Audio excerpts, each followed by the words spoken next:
හොඳ කවුරු සාදුකාරයක් පවත්වන්න. පංචශීලයේ සමාදන් වීම සඳහා කවුරුත් තෙවරක් নমස්කාරය කියන්න.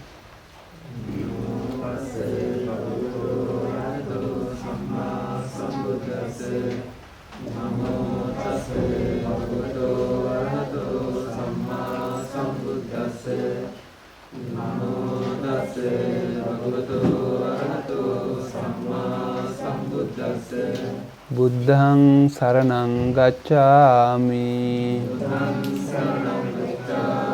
ධම්මං සරණං ගච්ඡාමි සංඝං සරණං ගච්ඡාමි ဒုတိယံ පි බුද්ධං සරණං ගච්ඡාමි ဒုတိယံ පි ධම්මං සරණං ගච්ඡාමි ဒုတိယံ පි සංඝං සරණං ගච්ඡාමි တတိယံ පි බුද්ධං සරණං ගච්ඡාමි တတိယံ පි ධම්මං සරණං ගච්ඡාමි တတိယံ පි සංඝං සරණං ගච්ඡාමි สารณากมนังสัมปุณังปานาติปาตาเวรมณีสิกขาปดังสมาธิยามิ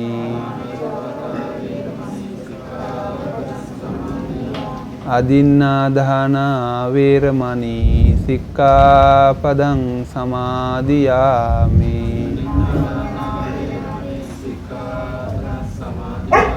กาเมสุมิจฉาจาราเวรมณีสิกขาปดังสมาธิยามิ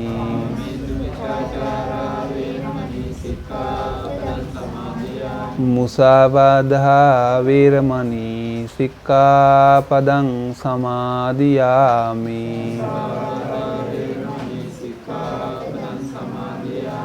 สุราเมรยมัจจปมาดัฏฐานาเวรมณีสิกขาปดังสมาธิยามิ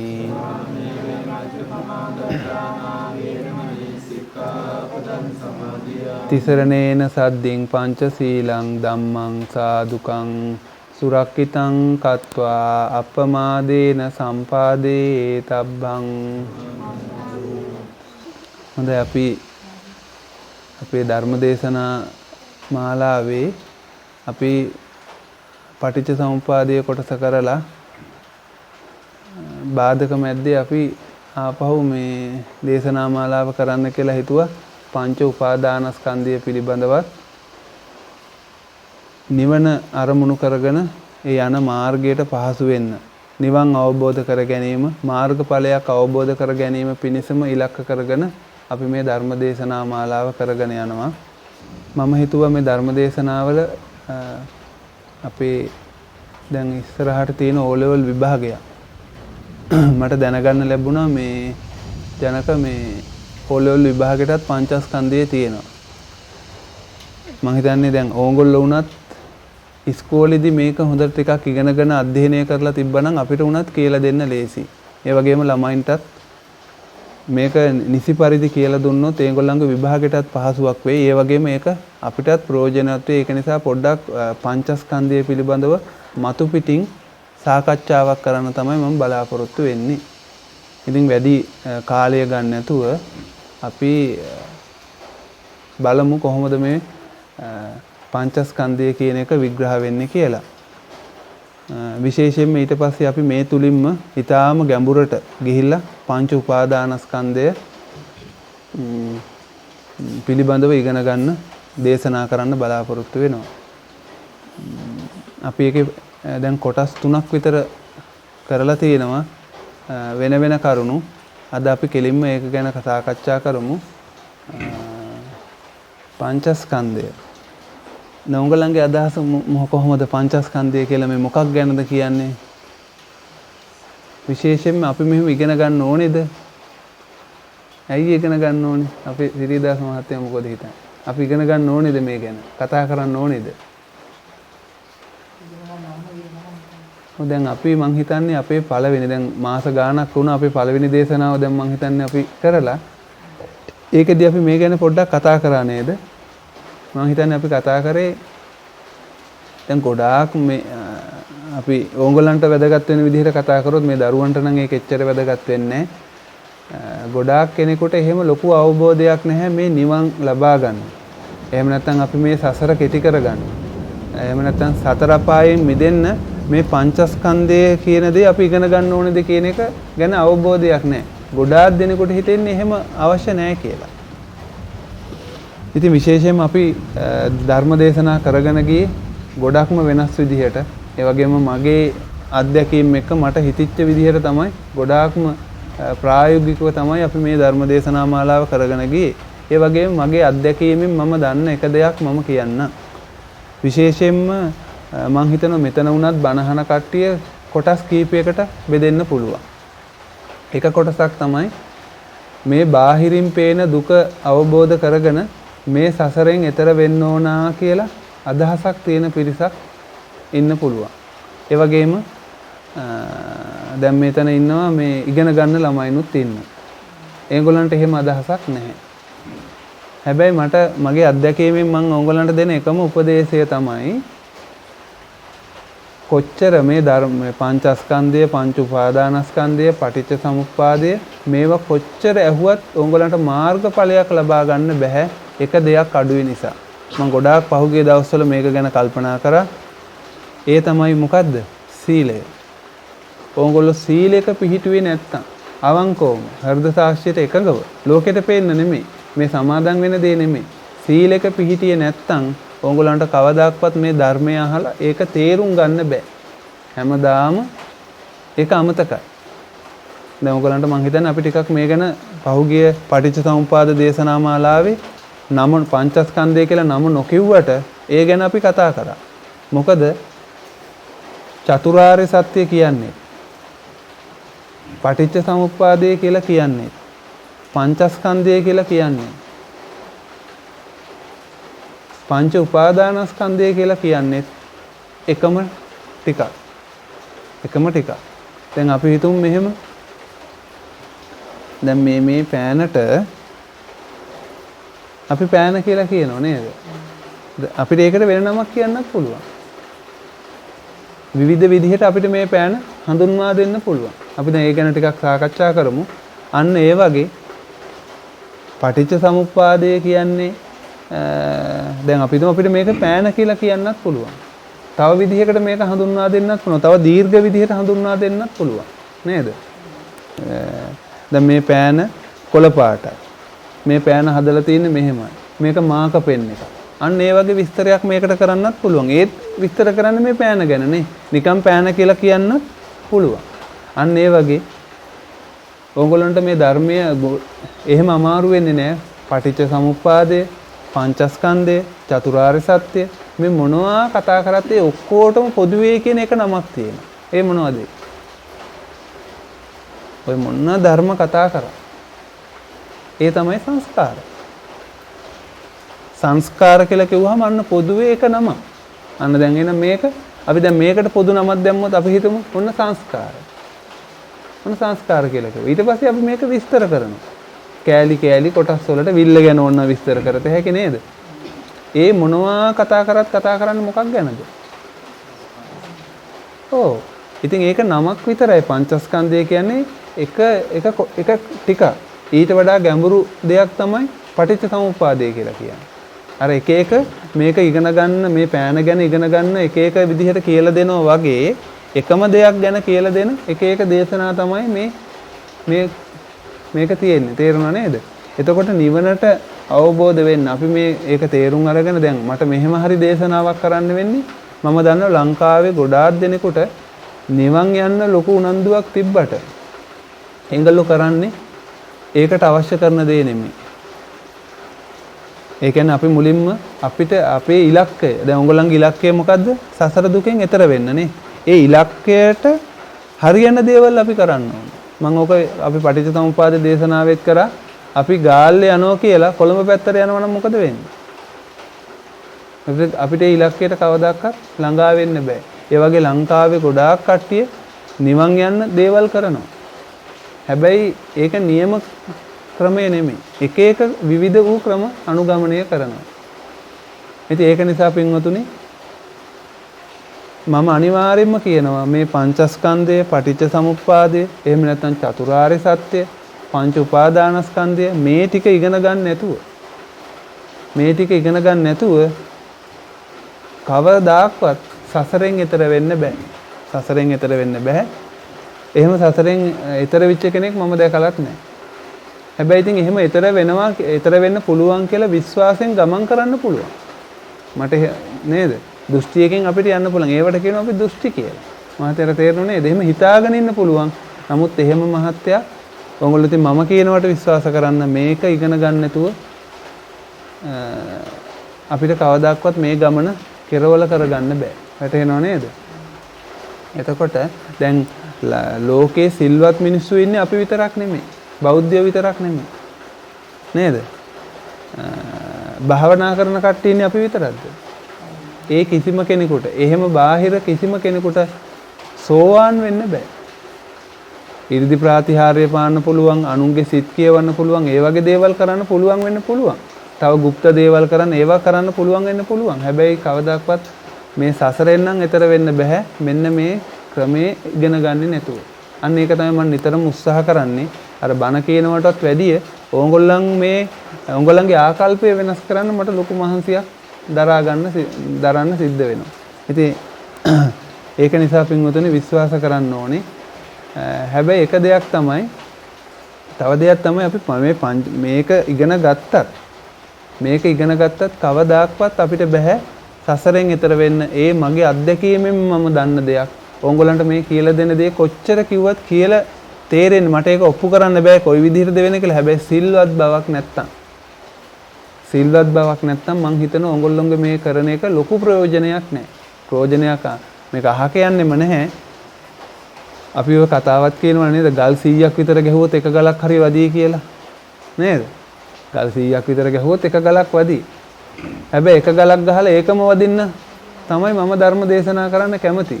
ඉතින් අරකෙත් ප්‍රයෝජනයක් තියෙයි. හැබැයි ඒක නිසා ඔයගොල්ලෝ නිතරම හිතර ගන්න සිල්වන්ත වෙන්න ඕනේ. මොකද්ද සීලය? අපේ මහත්තයා මොකද්ද සීලය? පංචශීලය ගැන හොඳට ඉගෙන ගන්න. මේක අමාරු නෑනේ. අපි ඉපදිච්ච, ඒ කියන්නේ අපි මුලින්ම පටන් ගත්තෙත් මේකනේ ධර්මයට එන්නනේ. ස්වාමීන් වහන්සේ කෙනෙක් ගාවට ඔයගොල්ලෝ මතක් කරලා බලන්න. කවදද පංචශීල ගත්තේ කියලා මහත්තයාට මතකද? මුලින්ම. මං හිතන්නේ මව කුසේ ඉන්නකොට මහත්තයා පංචශීල ගන්න නැති අම්මා නේ. තේරෙන්නේ නැතුණාට දැන් අර බලන්න අර අම්මගේ අතේ ඉන්න පුංචි දරුවා පංචශීල ගන්න නැති. නේද? වචනය තේරෙන කාලේ ඉඳලා අපි මේක කරා. හැබැයි කවදක්වත් රැක්කද? හැබැයි මේක පංචශීල සමාදන් වුණාට බෑ. මේක අවංකවම රකින්න ඕනේ. ඒක නිසා හොඳට ඕගොල්ලෝ මගේ මේ දැන් මොකද මම මෙහෙම කියන්නේ ඕගොල්ලෝ මගේ බණ අහන්නේ ලොකු බලාපොරොත්තුවක් තියාගෙන. සමහර වෙලාවට මට තේරෙනවා ඒක ඉටු වෙන්නේ නැහැ කියලා. මට මේක ඔප්පු කරන්න බෑ. හැබැයි අනිවාර්යයෙන්ම දෙයක් මට මේක ඊටාම පැහැදිලි. මගේ ජීවිතෙන් දැනෙච්ච දෙයක් මේක. සිල්වන්ත භාවයේ නැතුව ඕගොල්ලෝට කවදාක්වත් මේ ධර්මය අවබෝධ කරගන්න බෑ. ඒක නිසා ඕගොල්ලෝ කල්පනා කරන්න සිල්වන්ත වෙන්න ඕනේ. ඒකට මට අඩුපාඩුවක් කියන්නේ මං හිතන්නේ මං ඕගොල්ලන්ට පොරොන්දුවක් දුන්නා. මොකක්ද ඒ පොරොන්දුව? පටිච්ච සමුප්පාද දේශනා මාලාවේදී මම එකක්ද කිව්වා. මොකක්ද? අන්න හරි. කොහොම හරි අවබෝධ කරලා දෙනවා කියලා. ඉතින් මටත් කනගාටුයි. මොකද මං ඒ දේශනා මාලාවට මහන්සි වෙච්ච තරමට මං හිතපු තරමට මට ප්‍රතිඵල තියෙනවද කියලා මම හරියට දන්නේ නැහැ. මම ඕගොල්ලන් එක කතා කරන්නේ නැහනේ. බණ කියලා මං ගියාම ආයි ඕගොල්ලන්ගේ විස්තර මං අහන්නේ. නමුත් මම හිතනවා ප්‍රතිඵල නැහැ කියලා. ලොකුවට. නැත්තේ මන් නැහැ. ඉතින් ඕගොල්ලෝ මං කිව්වේ ගල් 100ක් විතර ගැහුවම වදින්න පුළුවන්. ඕගොල්ලෝ පොඩ වෙනස් වෙනවා. නමුත් පින්වතුනි ඉතින් කාලේ නැහැ එහෙම. මොකද මම හැමදාම මේ විදිහට දිගටම බණ කියයි කියලා හිතන්න එපා. දැන් පහුගිය දවස්වල නැවතුනේත් මං ආපහු බණ කියන්නේ නැහැ කියලා හිතලා තමයි නැවතුනේ. ඉතින් ඒත් අර කීප දෙනෙක් මට ඉල්ලීමක් කරපු නිසා තමයි මං නැවත පටන් ගත්තේ. මේ පංච උපාදානස්කන්ධයෙන් තමයි මම මුලින්ම ධර්ම දේශනා කරන්න පටන් ගත්තේ. ඒක ගොඩාක් දෙනකොට තේරුණා. නමුත් ඕගොල්ලන්ට මම කියලා දුන්නේ නැහැ. අර ඉල්ලීමක් කරපු නිසා තමයි පටන් ගත්තේ. හැබැයි එකක් මතක තියාගන්න. මෙහෙම මං කරත් ඕගොල්ලන්ගේ සිල්වත් භාවය නැතුව ඕගොල්ලන්ට මේක ලබා ගන්න බෑ. දැන් ඕක බුදු පියාණන් වහන්සේ කියපු තැනක් තියෙනවා. අපේ මේ දරුවා මොකද්ද? බුදු පියාණන් වහන්සේ ඕක කියපු තැනක් තියෙනවා 10 වසර පොතේ. මේ දෙක එක්තරා දෙවියෙක් ඇවිල්ලා බුදු පියාණන් වහන්සේ හමු වෙලා බුදු පියාණන් වහන්සේගේ එකත් පසක ඉන්නවා. දැන් අද මම මේ ටික කියන්නේ අපි මේ O level විභාගයේ ළමයින්ට මේක අරමුණු කරලා කියන නිසා එකත් පසක ඉන්නවා. මොකද්ද ඔය දෙවියෙක් ඇවිල්ලා එකත් පසක ඉන්නවා කියලා කියන්නේ?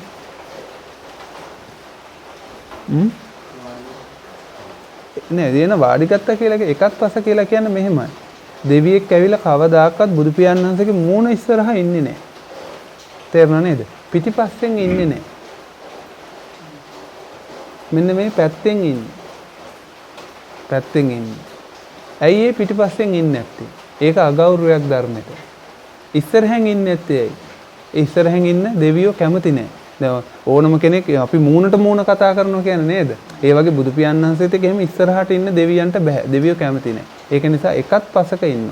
කොයි විදිහටද ඉන්නේ? ওই විදිහට වාඩි වෙලා පැදුරක් දාලා එහෙමද ඉන්නේ? නෑ උක්කුටියෙන් ඉන්නේ. වාඩි ගන්නෑ. ඇයි වාඩි ගන්න නැත්තේ? දෙවියන්ට ගොඩාක් වෙලා මේ විදිහට බණහන්න අවශ්‍ය නැහැ. කෙටියෙන් තමයි ඒගොල්ලෝ කැමති මේව දැනගන්න. ඉතින් දෙවියෝ ආවේ ප්‍රශ්නයක් අහගෙන යන්න. අපිට වගේ මිනිස්සුන්ට වගේ පැය ගණන් බණ කියන්නේ. ඒක නිසා දෙවියන්ට එහෙම වාඩි ගන්න අවශ්‍ය නැහැ. ඒ වගේම දෙවියන්ට මහන්සියකුත් නැහැ. වැටහෙනව නේද? අන්න එහෙම ඉන්න මට තමයි කියන්නේ එකත් පසක ඉන්නවා කියලා. ගොඩාක් වෙලාවට දෙවියෝ ඉන්නේ රාත් 2ට විතර.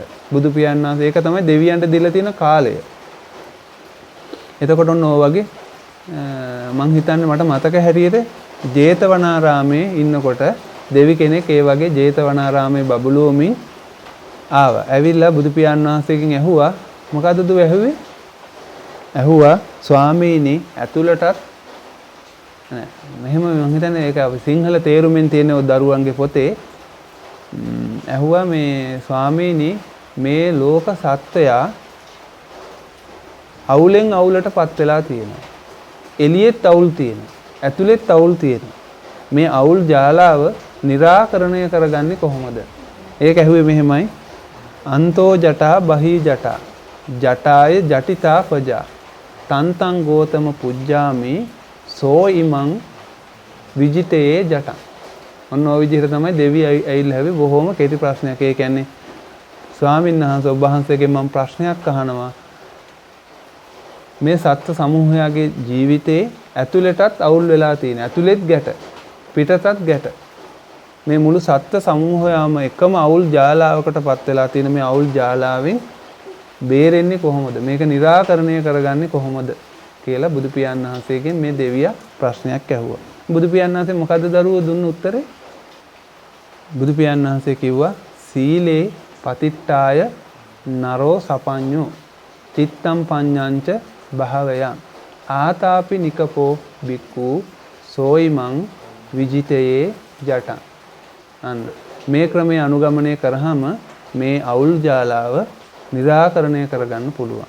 දැන් මම ඔන්න දැන් අවුල දැන් අපිට ඕගොල්ලන්ට දැන් ගැට තියෙන මොනවද ගැට? අපි මේපත් වෙලා තියෙන කරදර දුක්ඛම් ගැටලු දුක්ඛ දෝමනස්ස ජරා මරණ ශෝක පරිදේව කියන මේ මහා ප්‍රශ්න ගොඩට අපිපත් වෙලා තියෙනවා. මේ ජීවිතෙත් අපි අවුලටපත් වෙලා තියෙනවා. ඒ වගේම අපි මරණයෙන් මත්තේ ඊගාව ජීවිතෙත් අපි අවුලටපත් වෙලා තියෙනවා. නේද? විසඳ ගන්න බැරි මහා අවුල් ජාලාවක් ගැට ජාලාවක්. මේකෙන් निराකරණය කරගන්න පුළුවන් ක්‍රමය දැන් කිව්ව නේද මම? නේ? කිව්ව නේද? මොකද සීලේ පතිට්ඨාය නරෝ සපඤ්ඤෝ. මොකක්ද ඒ කිව්වේ? අන්න බලන්න. සීලයේ පිහිටවීම. නමුත් සමහර තැන්වල බුදු පියාණන් වහන්සේ කියනවා මේකෙන් ගැලවෙන්න පුළුවන් ආර්ය අෂ්ටාංගික මාර්ගයේ ගමන් කිරීම. ඒ වගේම සතර සතිපට්ඨානය වැඩිම කියලා තියෙනනේ. නමුත් බලන්න මේ අහපු ප්‍රශ්නෙට බුදු පියාණන් වහන්සේ කියලා තියෙන්නේ නියම කළ යුතු ක්‍රමවේදය. ඉතින් මෙන්න මේ නිසා මෙන්න මේ ගාථාව විස්තර කරලා විසුද්ධි මාර්ගය කියලා විශාල ග්‍රන්ථයක් තියෙනවා. බෞද්ධයාගේ මහා අත්පොත වගේ පොතක් මේක. විසුද්ධි මාර්ගය. උගලන්ට අරගෙන බලන්න පුළුවන් මේකේ කොහොමද මේක විස්තර කරන්න කියලා තියෙනවා. ඒක නිසා පින්වතුනි ඒක බුදු පියාණන් වහන්සේ කියලා මට ඊට පස්සේ තමයි මේක මතක් වුණේ. මට වෙන වෙන කාරණා වලින් තමයි ගොඩාක් කල්පනා කරනකොට ඇයි උගලන්ට මං කියන දේ තේරෙන්නේ නැත්තේ? ඇයි මේකේ ප්‍රතිඵල නැත්තේ කියලා මං ගොඩාක් කල්පනා කරනකොට මට එකපාරට වැටහුණේ දෙයක් තමයි මේ සීලයේ තියෙන ප්‍රශ්න. ඉතින් මම දන්නේ උගොල්ලෝ සිල්වත් නැතුව මම හිතන්නේ උගොල්ලෝ සිල්වන්තයි කියලා. මම දන්නේ නැහැ උගොල්ලන්ගේ ජීවිතේ. හැබැයි ඉතින් උගොල්ලෝම හිතලා බලන්න උගොල්ලෝ සිල්වන්තද කියලා. උගොල්ලෝ පංචශීලයේවත් ආරක්ෂා කරනවද කියලා. මේකට මට දන්න එක අත්දැකීමක් තියෙනවා. මම දන්න මගේ මහත්තයෙක් එයා මාව දැකලා තිබුණේ නමුත් මං ගැන අහලා තිබුණා. ඒ මහත්තයා මං ධර්ම ඒ කාලේ මං බණ කියන්නෙත් නැහැ. මං හිතන්නේ අහම්බෙන් හරි මං එයා මහත්තයාට මොන හරි කරුණු ටිකක් කියන්නේ නැති. ඒ මහත්තයා දවසක් මට කතා කරා. ඒ කියන්නේ දැන් මාව හම්බෙලා මං හිතන්නේ පැයක් විතර ඉන්නේ නැති මගෙත් එක්ක අවුරුද්දකට විතර පස්සේ මට කතා කරා. කතා කරලා කිව්වා ස්වාමින්වහන්සේ ටෙලිෆෝන් එක මට අද වගේ මතකයි ඒ දවස. ස්වාමින්වහන්සේ මම පංචශීලයේ රකින්න. මං අද ඉඳලා පංචශීලයේ රකින්න පටන් ගත්තා. මං අද ඉඳලා පංචශීලයේ රකින්නවා කියලා මට කිව්වා. පංචශීල් මගෙන් සමාදන් වුණේ නැහැ. මට එහෙම කිව්වා මේ මහත්තයා. ඊට පස්සේ ඉතින් ඔහොම කාලය ගෙවිලා ගියා. අවුරුද්දක් විතර ගියා. මං හිතන්නේ දැන් එහෙම කියලත් අවුරුදු 3-4ක් විතර ඇති. මං හිතන්නේ මේ මහත්තයා ධර්මයෙන් දැන් ගොඩාක් දුරට ගිහිලා තියෙනවා. මේ ගොඩාක් වයසක කෙනෙක් නේ. මං හිතන්නේ 35ක් විතර ඇති. අන්න බලන්න දැන් මේ මහත්තයා පටන් ගත්තේ කොතනින්ද? අන්න සීලයෙන්.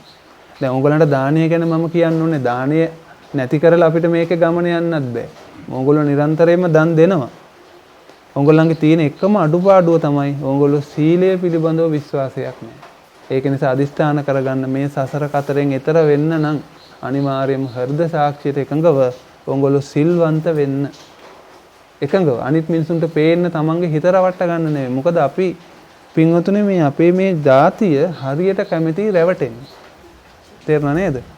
බොරු කියලා රවට්ටනවට හරි කැමති. ඒක නිසා පින්වතුනි එහෙම වෙන්න එපා. මං කියන එක අහන්න. එහෙම වෙන්න එපා. ඔයගොල්ලෝ නිතරම රැවටෙන්න ලෑස්ති වෙන්න එපා. මොකද මම කැමති නෑ ඔයගොල්ලන්ව රවට්ටන්න. මට එනව නේද? මොකද මම මේ කාලය වෙන් කරන්නේ ඕගොල්ලෝ කෙරෙහි මහත් කරුණාවෙන් ඕගොල්ලන්ගේ මේ සසර දුකෙන් කොහොම හරි එතර කරන්න කියලා. ඒකේ වටිනාකමක් ඕගොල්ලන්ට වැටහෙන්නේ නැතුව ඇති. නමුත් පින්වතුනි පොඩ්ඩක් හරි වැටහෙනවා නම් තමන්ගේ ජීවිතේට තමන් ආදරේ නම් මෙන්න මේ ක්‍රමයේ අනුගමනය කරන්න ඕගොල්ලෝ සිල්වන්ත වෙන්න පුළුවන් තරම්ම. ඒකේ බොරු කීම පැත්ත අඩු ගන්න මේ සිල්පද ගැන ටිකක් හොඳට හොයලා බලන්න. මේව රකින්නේ කොහොමද? මේව මගෙන් කැඩෙන්නේ කොහොමද? අන්න ඒ වගේ තමන්ට තමන් අවංකවම සිල්වන්ත වුණොත් මේ දේ හරියයි. අර මහත්තයාගේ ජීවිතේ මම කිව්වේ ඒ එදා ඉඳලා මට හොඳට මතකයි. යා සිල්පදයක් කැඩුණා නම් මම හිතන්නේ මට කෝල් කරලා කියනවා. මෙන්න මේක මගේ මෙහෙම වුණා. අර බලන්න දැන් අපි වගේ සිල් සමාදන් වෙච්ච එකකුත් නෙවෙයිනේ. අද මේ මහත්තයා ධර්මයේ ගොඩාක් ලොකු තැනක ඉන්නවා කියලා මට විශ්වාසයි. එයාගේ චරිතේ. ඉතින් අන්න ඒ වගේ ඉතින් මට සතුටුයි එහෙම. දැන් මම මෙහෙම වටිනාකමකුත් එහෙම කියලා නෙමෙයි මේ தත්ත්වයටපත් උනේ. ඉතින් දැන් මට මේක කියන්න උගලන්ට හිතුනේ මම මෙහෙම කල්පනා කරා උගලන්ට මම බණ කියනවා ඇයි තේරෙන්නේ නැත්තේ? ඇයි මේක අවබෝධ නොවෙන්නේ කියලා කල්පනා කරනකොට මට මතක් වුණා එකපාරට මේකට ඔක්කොම හේතුව තමයි මූලිකම දේ තමයි ඔහොම දැන් මේ පොඩ්ඩක් කල්පනා කරලා නෙවෙයි. එක දිගටම දිගින් දිගටම මේ දේ කල්පනා කරනකොට මට වැටහුණේ එකම අඩුපාඩුව සීලය. ඒක නිකන් අර විදුලියක් කොටන වගේ මගේ හිතට ආපු දෙයක්. ඊට පස්සේ තමයි මට මතක් වුණේ එහෙම වෙන්නේ කොහොමද? ඊට පස්සේ තමයි මට අර මහත්යාගේ ජීවිතය සම්බන්ධව මතක් වුණේ. ඊට පස්සේ තමයි මට අර බුදු පියාණන් වහන්සේ මේ පිළිබඳව කියලා දුන්න දේවල් මතක් වුණා. ඉතින් මේවල නිතරම අපිට බුදු පියාණන් වහන්සේ කියලා තියෙනවා අපි අහලත් තියෙනවනේ නේද? නමුත් පින්වතුනි ඒ අහලා තිබුණාට අපි ඒව විශ්වාස කරන්නේ. අපි ඒව කරන්නේ. මට තේරෙන්නේ මේ අපේ මේ සත්වයේගේ එහෙම නැත්නම් අපේ බෞද්ධ පිරිස මේ මේක අවබෝධ කරගන්නේ මොනවා තමන්ට හිතන දේ තමයි තමන් කරන්නේ. ඒක නිසා මේ ධර්මය අවබෝධ කරගන්න එහෙම බෑ. අපිට ඒකයි ගුරුවරයෙක් අවශ්‍ය වෙන්නේ. ඒ ගුරුවරයා කියන හැටියට ඒ නියම මාර්ගේ යන්න. අර අපි බණ අහන්නත් බලන්නේ අපිට ගැළපෙනවා නම්. අපිට හිතට සතුටක් දැනෙනවා නම් ඒ බණ අපි අහනවා. එහෙම හරියන්නේ නැහැ. ඉතින් ඒක නිසා මෙන්න මේකේ වටිනාකම පින්වතුනි අවබෝධ කරගන්න. ඕගොල්ලන්ට ඒ ලබන්න තියෙන සසර අපායෙන් මිදිලා ලබන්න තියෙන සැනසීම වැඩි ඈතක නැහැ. ඉතින් ඒකට ඕගොල්ලන්ට කරන්න තියෙන එකම කැපකිරීම තමයි වීර්යය අරගෙන මේ සීලයක් ආරක්ෂා කරන එක. හොඳයි දැන් අපි පංචස්කන්ධය කියන පැත්තට යමු වෙමු. පින්වතුනි මේ ලෝකේ සත්‍ය කියලා දෙයක් තියෙනවා. අසත්‍ය කියලා තවත් දෙයක්ත් තියෙනවා. ওই දෙක අතරත් තව දෙයක් තියෙනවා. ඒ තමයි සම්මුතිය කියන දෙය. සත්‍යයත් අසත්‍යයත් කියලා දෙයක් ලෝකේ තියෙනවා. ওই දෙක අතරත් තවත් දෙයක් තියෙනවා. ඒ තමයි සම්මුතිය කියලා දෙයක්. ඒක මෙහෙමයි. දැන් අපි පංචස්කන්ධය ගැනනේ කතා කරන්නේ. මේ පංචස්කන්ධය ගැන කවදාක්වත් කතා කරන්න බැරි දෙයක්. ඇයි කතා කරන්න බැරි? කතා කරන්න පුළුවන් ලෝකේ වචන තියෙනවා නම් ඕනම දෙයක් අපිට කියන්න පුළුවන්. දැන් මම කියනවා මං ඉර ගේනවා මෙතනට පෘථුවියට. ඒක කෙරෙන දෙයක්ද කවදාක්වත්? කතා කරන්න පුළුවන් නේ. අන්න ඒකයි මං කිව්වේ. මේ පංචස්කන්ධය ගැන අන්න ඒ වගේ මං ඉර ගේනවා වගේ කියපු වැඩක් මේ. ඔන්න ඕක තේරුම් ගන්න පොඩ්ඩක් හිතලා අපේ දරුවා මේ අපේ මේ ඉස්කෝලේ ළමයි මේ මොකද්ද කියන්නේ කියලා ඒ ළමයි බලයි. මේ පංචස්කන්ධය ගැන ඕගොල්ලන්ට මතක තියාගන්න බැරි ඒකයි. ඇයි මේක කතා කරන්න බැරි? මේක කතා කරන්න පංච උපාදානස්කන්ධය ගැන අපි ඉගෙන ගත යුතු වෙනවා. තේරෙනවනේ? එතකොට මේක කතා කරන්න දෙයක් නෑ, තේරෙන දෙයක්. මං කියන එක මං දන්න ඕගොල්ලන්ට ගැඹුරු වැඩිද දන්නේ නැහැ. දැන් මං ඉර ගේනවා කියලා කිව්වට ඒක වචන ටිකක් විතරයිනේ. කවදාක්වත් කළ නොහැකි දෙයක්. පෘථුවිය ඉරට ගෙනියනවා කිව්වොත් නම් කරන්න පුළුවන් දෙයක්. හැබැයි ඉර මම මෙහෙට ගේනවා කිව්වොත් ඒක වචනයක් විතරයි. අන්න ඒ වගේ මේ පංචස්කන්ධය කියලා කියන්නේ ඇත්තක් වුණාට, ලෝක සත්‍යයක් වුණාට කවදාක්වත් සිදුවිය නොහැකි කතාවක්. තේරුණා නේද? පංචස්කන්ධයක් නෙමෙයි පංච උපාදානස්කන්ධයකින් තොරව පංචස්කන්ධයක් කියන එකක් පනවන්න බෑ. මම දන්නේ මේක කොච්චර දුරට උඹලන්ට තේරෙයිද කියලා. ගොඩක් ගැඹුරුයි මම මේ කියන කාරණාව මට තේරෙන හැටියට. කමන්නේ අපි හැබැයි ඒ වගේම කලබල වෙන්න එපා. දැන් මේක කියලා දෙනකොට ගොඩක් වෙලාවට තේරෙන්නේ නැහැ. දැන් පංචස්කන්ධය කියලා දෙනකොට උඹලන්ට කරන්න පුළුවන් එකම දේ තමයි මොකද්ද? මතක තබා ගැනීම. නේද? වචන ටික මතක තබා ගන්න. ඊට පස්සේ මේ වචන වලින් කියවෙන්නේ මොකද්ද කියන එක තේරුම් ගන්න ඕගොල්ලෝ ටිකක් කල්පනා කරන්න ඕන. ඕගොල්ලෝ කරන ඉතුරු අඩුපාඩුව තමයි ඕගොල්ලෝ මේ ගැන කල්පනා කරන්නේ හිතන්නේ නැහැ. අපේ මම හිතන අපේ බෞද්ධයෝ 90%ක්ම 99%ක්ම කරන විශාල අඩුපාඩුව තමයි මේ ගැන කල්පනා නොකිරීම. කියන දේ එක ඒ ගැන කල්පනා කරනවා. ඕගොල්ලන්ට එක්ක වෙලාවක් නැහැ. එහෙම නැත්නම් ඕගොල්ලන්ට වෙන ප්‍රශ්න, එහෙම නැත්නම් ඕගොල්ලන්ට වෙන කල්පනා කරන්න දේවල් තියෙනවා. ඉතින් එහෙම හරියන්නේ නැහැ. මම නම් කියන පුළුවන් තරම් මම මේ කිව්ව දේවල් ගැන හිතන්න. නමුත් අපිට මේක වචන තුලින් මේ පංචස්කන්ධය කියන එක විස්තර කරලා දෙන්න පුළුවන්. අපේ මේ ළමයින්ටත් ඉගෙන ගන්න පුළුවන් විදිහට අපි මේක විස්තර කරගන්න බලමු. ඒක දැන් අර මම කිව්වේ පංච උපාදානස්කන්ධයක් තමයි තියෙන්නේ. පංච උපාදානස්කන්ධය තේරුම් ගන්නත් අපි පංචස්කන්ධය තේරුම් ගන්න ඕන. මම කිව්ව එක පොඩ්ඩක් වටලව ගන්න එපා. මේක අපිට ඒකයි මම කිව්වේ ලෝකේ ඇත්ත තියෙනවා, බොරු තියෙනවා. මේ දෙක අතර යමක් තියෙනවා. ඉතින් ඒක නිසා අපි මේක පටන් ගන්න. මෙහෙම අපි බලමුකෝ. දැන් බුදුවරු නිතරම කතා කරන්නේ මොනවද? පරම සත්‍ය. පරම සත්‍ය. ඒ පරම සත්‍ය කතා කරන්න ඕන සම්මුතියේ. සම්මුතිය පරම සත්‍යයක් නෙමෙයි. ඒක බොරුවක් කියලා කියන්නත් අපිට බෑ. වැටහෙනව නේද? ඉතින් බුදුවරු කතා කරන සෑම වචනයක්ම සත්‍යයක් විය යුතුයි. ඉතින් ඒක නිසා මෙන්න මේක පොඩ්ඩක් තේරුම් ගන්න මේ කියන්නේ මොකද්ද කියලා අපි දැන් උදාහරණ වලින් පොඩ්ඩක් ඒක විස්තර කරගනිමු. දැන් ජනක මහත්තයා මේ මොකද්ද? පෑන. අපේ දුවේ මේ මොකද්ද?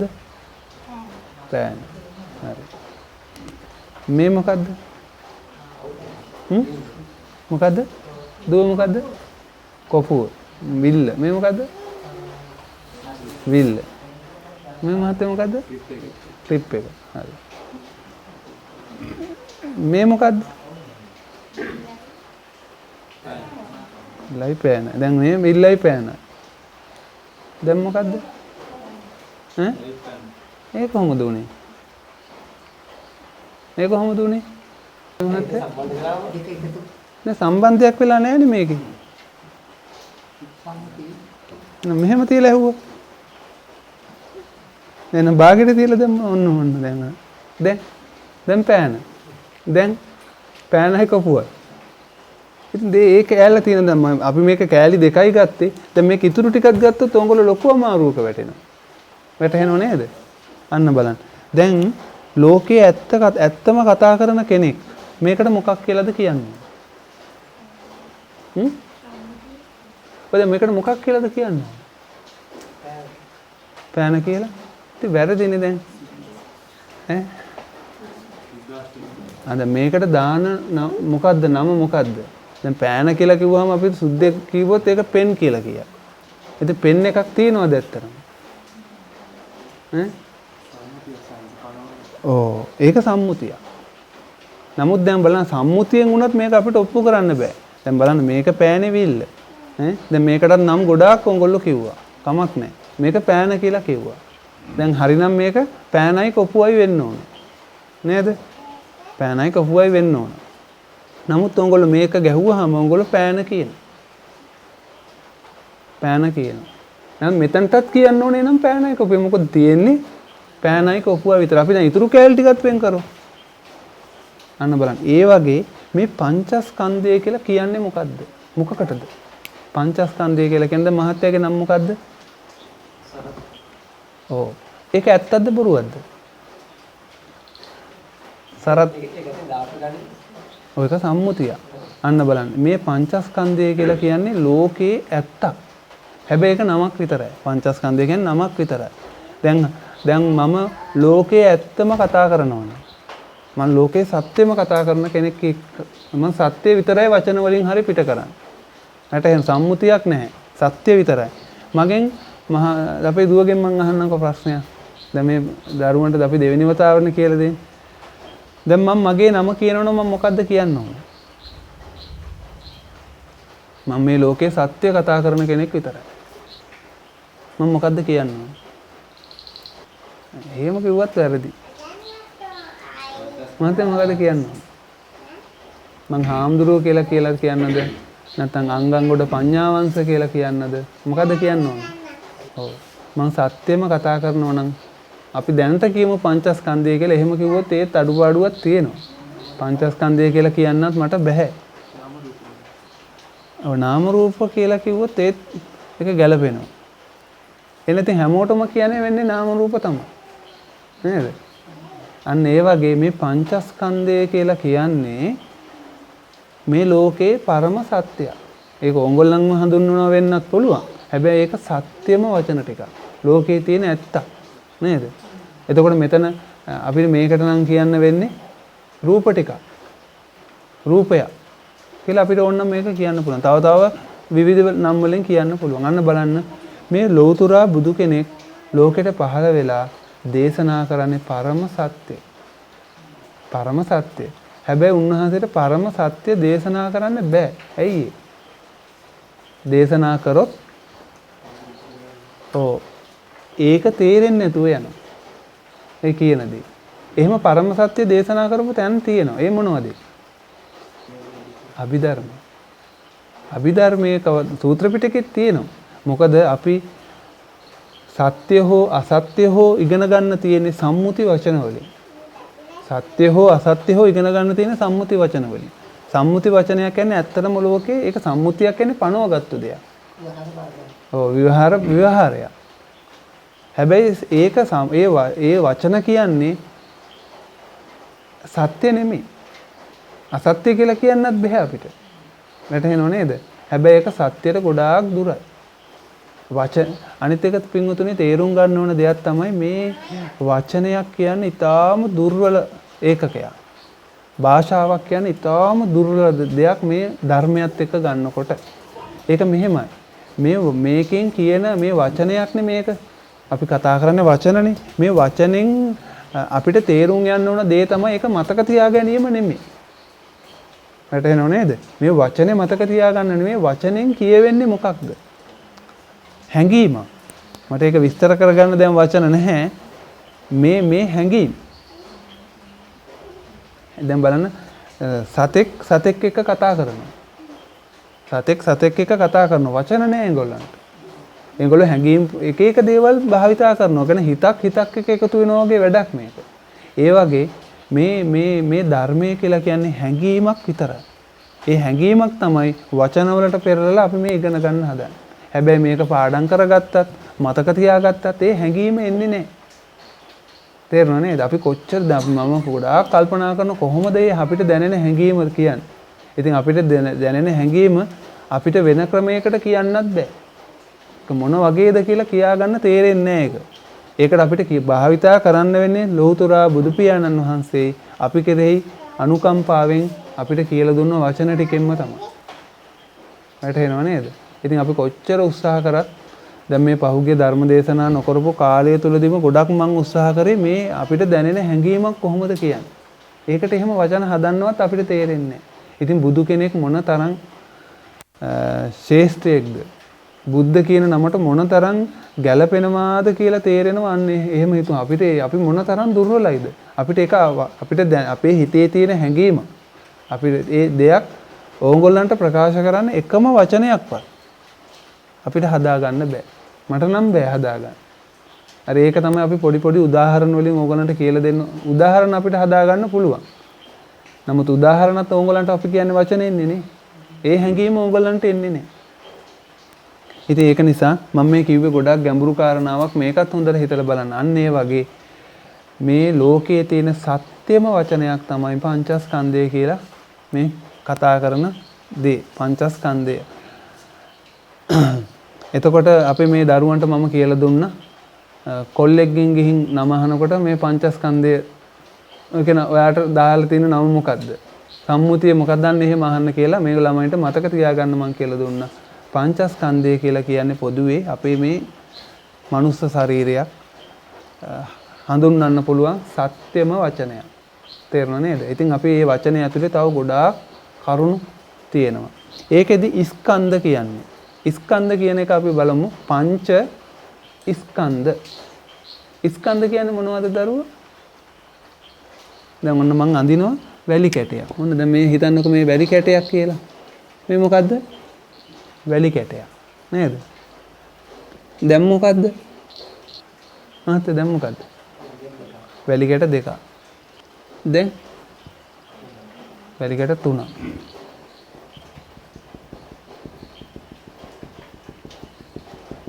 දැන් ඈ ඔව් පේනුමට කන්දක් වගේත් පේනෝනේ. අන්න වැලි කැට ගොඩ සමූහයක් නේද? කන්ද වැලි මොකද්ද දුව? වැලි කන්ද. දැන් අපි ගොඩාක් වෙලාවට විශාල වැලි කන්දක් දැක්කහම මොකද්ද අපි කියන්නේ? වැලි ගොඩක් කියනවාද අපි? මොකද්ද කියන්නේ? වැලි කන්ද. එතන වැලි කන්දක් තිබ්බද? නෑ එතන වැලි කැට සමූහයක එකතුව කන්නවලන්ට. මේ ස්කන්ධ කියන්නේ මොකක්ද එන? අපි දුවේ. ස්කන්ධ කියන්නේ මොකටද? ඔව් ස්කන්ධ කියන්නේ ගොඩකට එකතුව. ගොඩක එකතුව. එතකොට පංච ස්කන්ධ. ඒ කියන්නේ මොනවද? ඕ කඳු පහක එකතුව. ඔන්න දැන් ඔන්න මේ එකක් කියලා හිතන්නකො මේ එක ඒකකයක්. ඔන්න දැන් තවත් ඒ වගේ කන්දක්. ඔන්න වගේ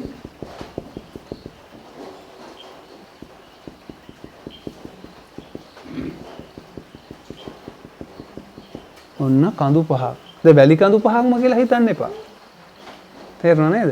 වැලි කඳු පහ දැන් මෙතන වැලි කන්දක්නේ. මෙතන මොකද්ද? ඔව් පස්වලත් වැලි තියෙනවා. ඔන්න දැන් අපිට ඕකට උත්තරයක් දී ගන්න බැරි වෙනවා. හැබැයි මේ කන්දේ තියෙන කිසිම දෙයක් මේ කන්දේ නැහැ.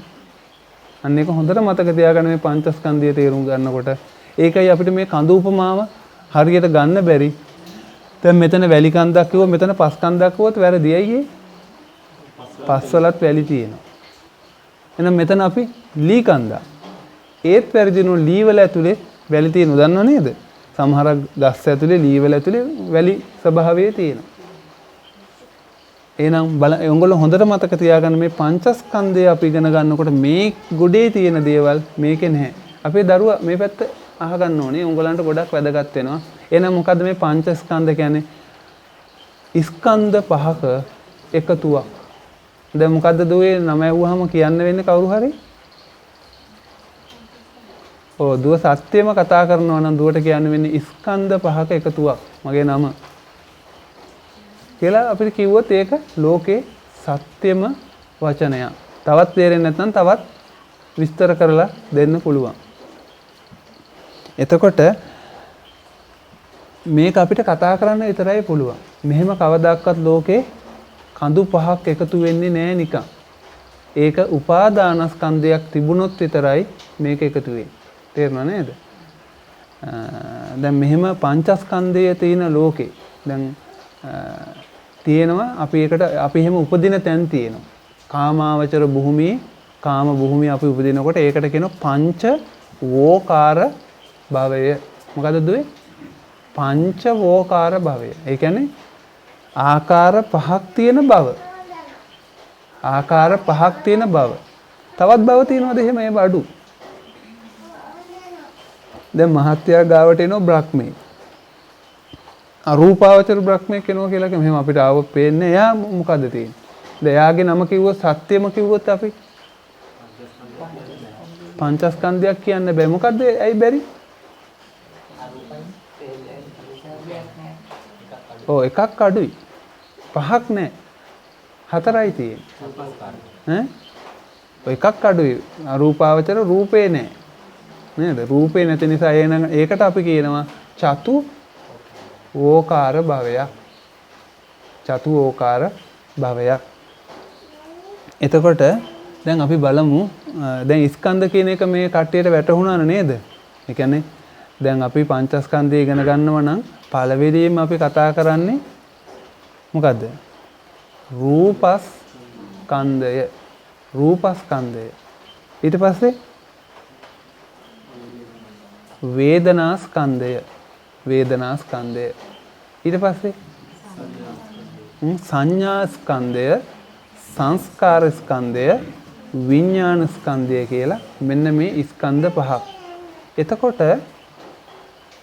රූපස්කන්ධය කිව්වම මෙතන මොනවද තියෙන්නේ? එච්චර. රූපස්කන්ධය කිව්වම එතන රූප රාශියක එකතුව. රූප රාශියක එකතුව. හරියට මේක නිකන් විශ්වය වගේ. විශ්වය වගේ. මේ විශ්වය කොච්චර ලොකුයිද?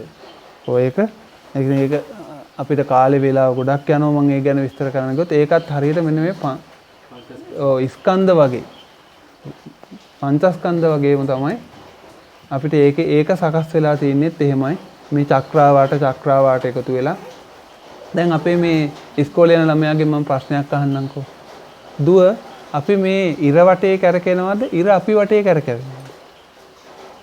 දැන් දුවට මම ඕන්නම් නොමග යවන්න අහන්නම්. දැන් බලන්න දැන් අපේ ලෝකෙ මෙහෙම තියෙනවනේ. එහෙම අපිට පේන්නේ නැහැ.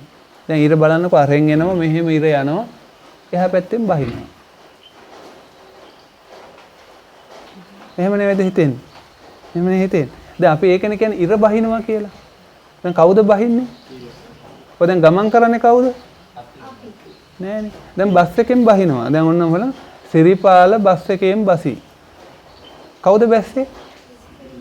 සිරිපාල බැස්සේ. බස් එක බැස්සේ නෑනේ නේ. නේද? සිරිපාල බස් එකට නගී. දැන් කවුද බස් එකට නැග්ගේ? සිරිපාල. දැන් ඉර නගී. කවුද නගින්නේ? ඉර බසි. කවුද බහින්නේ?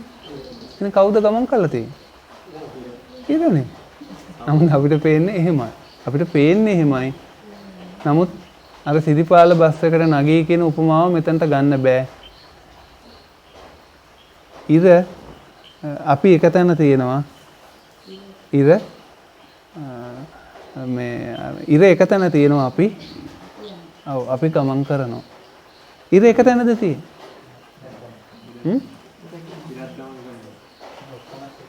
ඔව් ඉර ඉර ගමන් කරනවා අපේ දැන් තියෙනවනේ ගොඩාක් දේවල් නේද? ගොඩාක් දේවල් තියෙනවනේ. අඟහරු ඔය ටික ග්‍රහලෝක ඔය ඔක්කොමත් ටික අරගෙන ඉර ගමන් කරනවා. එතකොට එන ඔක්කොම ටික අල්ලගෙනද තියෙන්නේ ඉර. එතකොට දැන් තවත් ප්‍රශ්නයක් මතුවෙනවා එතකොට. මොකද ඊගා මතුවෙන ප්‍රශ්නය? අපි ඔක්කොමත් එක්ක ඉර ගමන් කරනවා නම් අපි හිතමු මෙන්න මෙහෙම කියලා. මෙහෙම කියලා. දැන් මේ ඉර වටේ දැන් මෙහෙම අපේ කට්ටිය ඉන්න ඕන අපේ කණ්ඩායම. රවුම් 9ක් ගහන්න එපැයි නේ. දැන් 11ක් 12ක් ගහන්නත් එපැයි. මෙන්න මේ තමයි අපේ කෑල්ල. දැන් අපි කියන්නේ මෙතනදී අපි තර්ක කරන්නේ අපේ මේ ඉර ගමන් කරනවා කියලානේ. දැන් අපිට තවත් ඉරවල් පේනවනේ. ඒවට ලං වෙන්නේ නැහැ නේන. ඒවත් ගමන් කරනවා.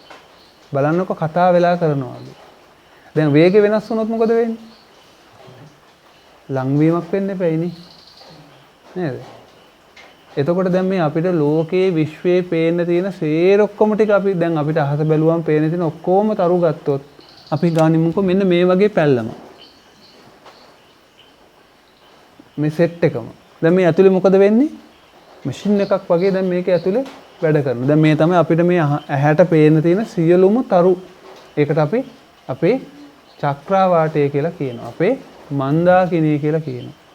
මෙයා නැවතිලාදී. ඔව්. එයත් ගමන් කරන්න වෙනවා. නේද? එයත් ගමන් කරනවා. ඊට පස්සේ මෙන්න මේ වගේ ඒවා මේ වගේ එකයිද තියෙන්නේ. මේ වගේ චක්‍රාවාට ගොඩාක් තියෙනවා. එතකොට ඒ ටික මෙහෙම වගේ එකක් යන්දු. චක්‍රාවාට ගොඩක් මෙහෙම අඳිනවා. එතකොට ඒක අන්න දැන් විශ්වයේ අම්මා අතරමං වුණා. ඒවත් ගමන් කරනවා. අන්න බලන්න ඒ වගේ ස්වභාවයක් තමයි. ඔන්න ඔහොම කියාගෙන යනකොට මේක මහා අවුල් ජාලාවක් බවට පත් වෙනවා අපේ විශේෂයට එහා යන එකක්. ඉතින් බුදු පියාණන් වහන්සේ කියන මෙන්න මේ වගේ චක්‍රාවාට කොච්චරක් තියෙනවද මහත්තයා? දැන් චක්‍රාවාටයක් කියන එක මේ තේරුණාද? තේරුන්නේ? ආන් හිටියේ නෑනේ. මේ මහත්තයා මේ වගේ චක්‍රාවාට කොච්චරක් තියෙනවද? ඔව් මෙන්න මේ වගේ චක්‍රාවාට වැඩි කිරීම 100 ඔව් මේකට කියනවා චූලනී එහෙම නේද කියන්නේ? මජ්ක්‍ධිම කියන්නේ මැද එක. මේක පළවෙනි චක්‍ර. ඔව් මේක පළවෙනි චක්‍රාවාටය. ඔව් ඊට පස්සේ මට මතක හැටියට ගන්න ඕගොල්ලෝ බලන්න පොඩ්ඩක් අඩුපාඩුවක් තිබ්බොත් කියන්න. මේක වැඩි කිරීම 100 ආපහු 10කින්ද? ඔව් 10කින් වැඩි කරාම මේකට කියනවා ඔව් නෑ ත්‍රිසහස්සික නෙවෙයි. ඒක මජ්ක්‍ධිමා මැද ලෝක ධාතු ද්විසහස්සික ලෝක ධාතු. අන්න මට දැනුමේ වචන මතම ද්විසහස්සික ලෝක ධාතු. ඊට පස්සේ ඒන උත්තරේ ආපහු 10කින් වැඩි කරාම ඒකට කියනවා ත්‍රිසහස්සික ලෝක ධාතුව. අපේ බුදු පියාණන් වහන්සේට අනසක පතුරවන්න පුළුවන් ඔය ත්‍රිසහස්සික ලෝක ධාතුවටම ශාස්ත්‍රවරයෙක් වශයෙන් තමයි බුදු පියාණන් වහන්සේ ඉපදිලා තියෙන්නේ. ත්‍රිසහස්සික ලෝක ධාතුවට. එතකොට මේ වගේ ලෝක ධාතු කීයක්ද කියලා ගණනය කරන්න අපිට බෑ දැන් මේ ගණන් හැටියට. වැටහෙනව නේද? ඒක නිසා දැන් බුදු පියාණන් වහන්සේ ඒ තැනට ගිහිල්ලා බණ කියන්නේ කොහොමද? ගොඩාක් ඈත තැනකට ගිහිල්ලා මිනිස්සු ඉන්න ඒවල. ඒවලත් මිනිස්සු ඉන්න. ඒවලට ගිහිල්ලා බණ කියන්නෙත් ඒත් කියන්න වෙන්නේ මේ විදිහටමයි. මේ අපි දන්නේ නැහැ මිනිසුන් කොයි විදිහ හැබැයි ඉතින් පංචවෝකාර භාවයක් තමයි. පංචවෝකාර භාවය තමයි හැබැයි මේ විදිහටමයි බණ කියන්න වෙන්නේ. හැබැයි ඒ බණ කියන්න වෙන්නේ සම්මුති වචන වලින්. ඕගොල්ලන්ගේ තියෙන වචන වලින්. ඔන්න ওই විදිහට සම්මුති වචනය පරම සත්‍යයට හරවපු තැන සම්බන්ධ වෙන ජොයින්ට් එකට තමයි අපි කියන්නේ සූත්‍ර කියලා. සූත්‍ර පිටකය. ඒකේ කලවමේ තියෙන මේ ඔක්කොම. තේරුණා නේද? අභිධර්මය කියලා කියන්නේ කෙලින්ම පරම සත්‍ය. හැබැයි වචන ටික නෙමෙයි සත්‍ය. වචන වලින් හැඟවෙන හැඟීමයි සත්‍ය. වැටහෙනවද මහතුරුන්ට? දැන් බුදු පියාණන් වහන්සේ සමහර තැන්වලදී අපි ගමුකෝ සංස්කාර ස්කන්ධය. සංස්කාර ස්කන්ධය තව නම් වලින් භාවිතා වෙනවා. වැටහෙනව නේද? එහෙනම් ඒ වචන නෙමෙයි ඇත්ත. වචනෙන් හැඟෙන හැඟීම. මොකද යම් කිසි දෙයක් තියෙනවා අපේ ඇතුලේ. අපි දැන් ඒක සරලව පොඩ්ඩක් ඉගෙන ගනිමු. එහෙනම් අපිට දැන් පැහැදිලි පංචස්කන්ධය කියලා කියන්නේ ස්කන්ධ පහක. රාශි පහක එකතුවක්. එතකොට ඒ වගේ මේ රූපස්කන්ධය ගැන අපි කතා කරද්දී මේ රූපය ගැන කතා කරද්දී මෙන්න මේ වගේ මේ අපේ ලෝක ධාතුව වගේ මේ රූප ස්කන්ධය ඇතුළෙත් එක එක මෙහෙම රවුම් කණ්ඩායම් රාශියක එකතු. ඒ කණ්ඩායම් ආයි ගුලි ගහලා මේ විශ්වය වගේමයි. එතකොට අපිට තේරෙනවා ඒකත් එකයි මෙහෙත් එකයි කියලා. ඉතින් දැන් ඒක චුට්ටක් ගැඹුරු පැත්තට දැන් මේ පැත්තට යනවා. අපි ටිකක් සරලවම මේක මේ ළමයින්ට තේරෙන විදිහට අපි පොඩ්ඩක් ඉගෙන ගනිමු. එහෙනම් අපි ගනිමුකෝ ඔන්න බස් එකක් යනවා. මං අහනවා මොකද්ද? බස් එකක්. ඉතින් ඇත්තටම දැන් බස් එකක් කවදාකවත් නොදකපු කෙනෙකුට අපි කොහොමද කියලා දෙන්නේ? අපි ඒක කියලා දෙන්න අනිවාර්යයෙන්ම අපි ඒක දැනගත යුතුයි. දැන් අපි කියනවා පරිප්පු හොද්දා. දැන් ඒක ගැන අවබෝධයක් නැති දැන් අපි වෙන ග්‍රහ ලෝකේ කෙනෙකුට අපි පරිප්පු හොද්දක් ගැන කියලා දෙන්න හදනවා. ඒගොල්ලන්ගේ ලෝකේ පරිප්පු කියන එකක් ඇත්තවත් නැහැ. හොදි හදලා කන ක්‍රමයකුත් නැහැ. කොහොමද දරුවෝ අපි කියලා දෙන්නේ? පරිප්පු හොද්දක් ගැන දැන් මේ මිනිස්සුයෙකුට කියන්න ඕන. කොහොමද කියන්නේ? මුලින්ම අපි ඒකේ තියෙන කොටස් ටික වෙන වෙනම එයාට උගන්වලා ඉන්න වෙනවා නේ. කොටස් ටික වෙන වෙනම කොහොම හරි කියලා දෙන්න ඕනේ. ඊට පස්සේ තමයි ඒක එකතු කරාම මෙන්න පරිප්පු හොද්දක් හැදුනා කියලා අපිට කියලා දෙන්න වෙන්නේ. ඒ වගේ අපි දැන් සරලවම ගමුකෝ. අපි දැන් මිනිස් රූපයක් ගමු. අපි මෙහෙම මිනිස් රූපයක් ගමු. දැන් මේ මිනිස් රූපය අපි හිතමු මේ අපේ මේ දරුවම කියලා. දැන් දරුවා උත්තර දෙන්න ඕන.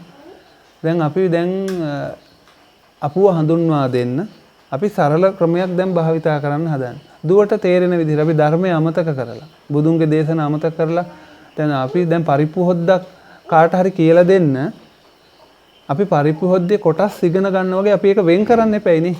මුලින්ම යාට පරිප්පු හොද්දක් අරගෙන අපි ඒක ටිකක් වෙන් කරලා පෙන්නනවා. දැන් එකතු කරලා පෙන්නලා හරියන්නේ නැහැ.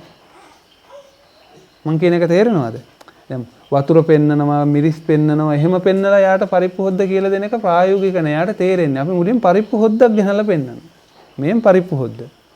ඊට පස්සේ අපි කරන වැඩේ මේකේ පරිප්පු ඇටේ වතුර ටික ඒකෙම අරන් මෙහෙම මේසුර තිබ්බහම මොකද වෙන්නේ යාට?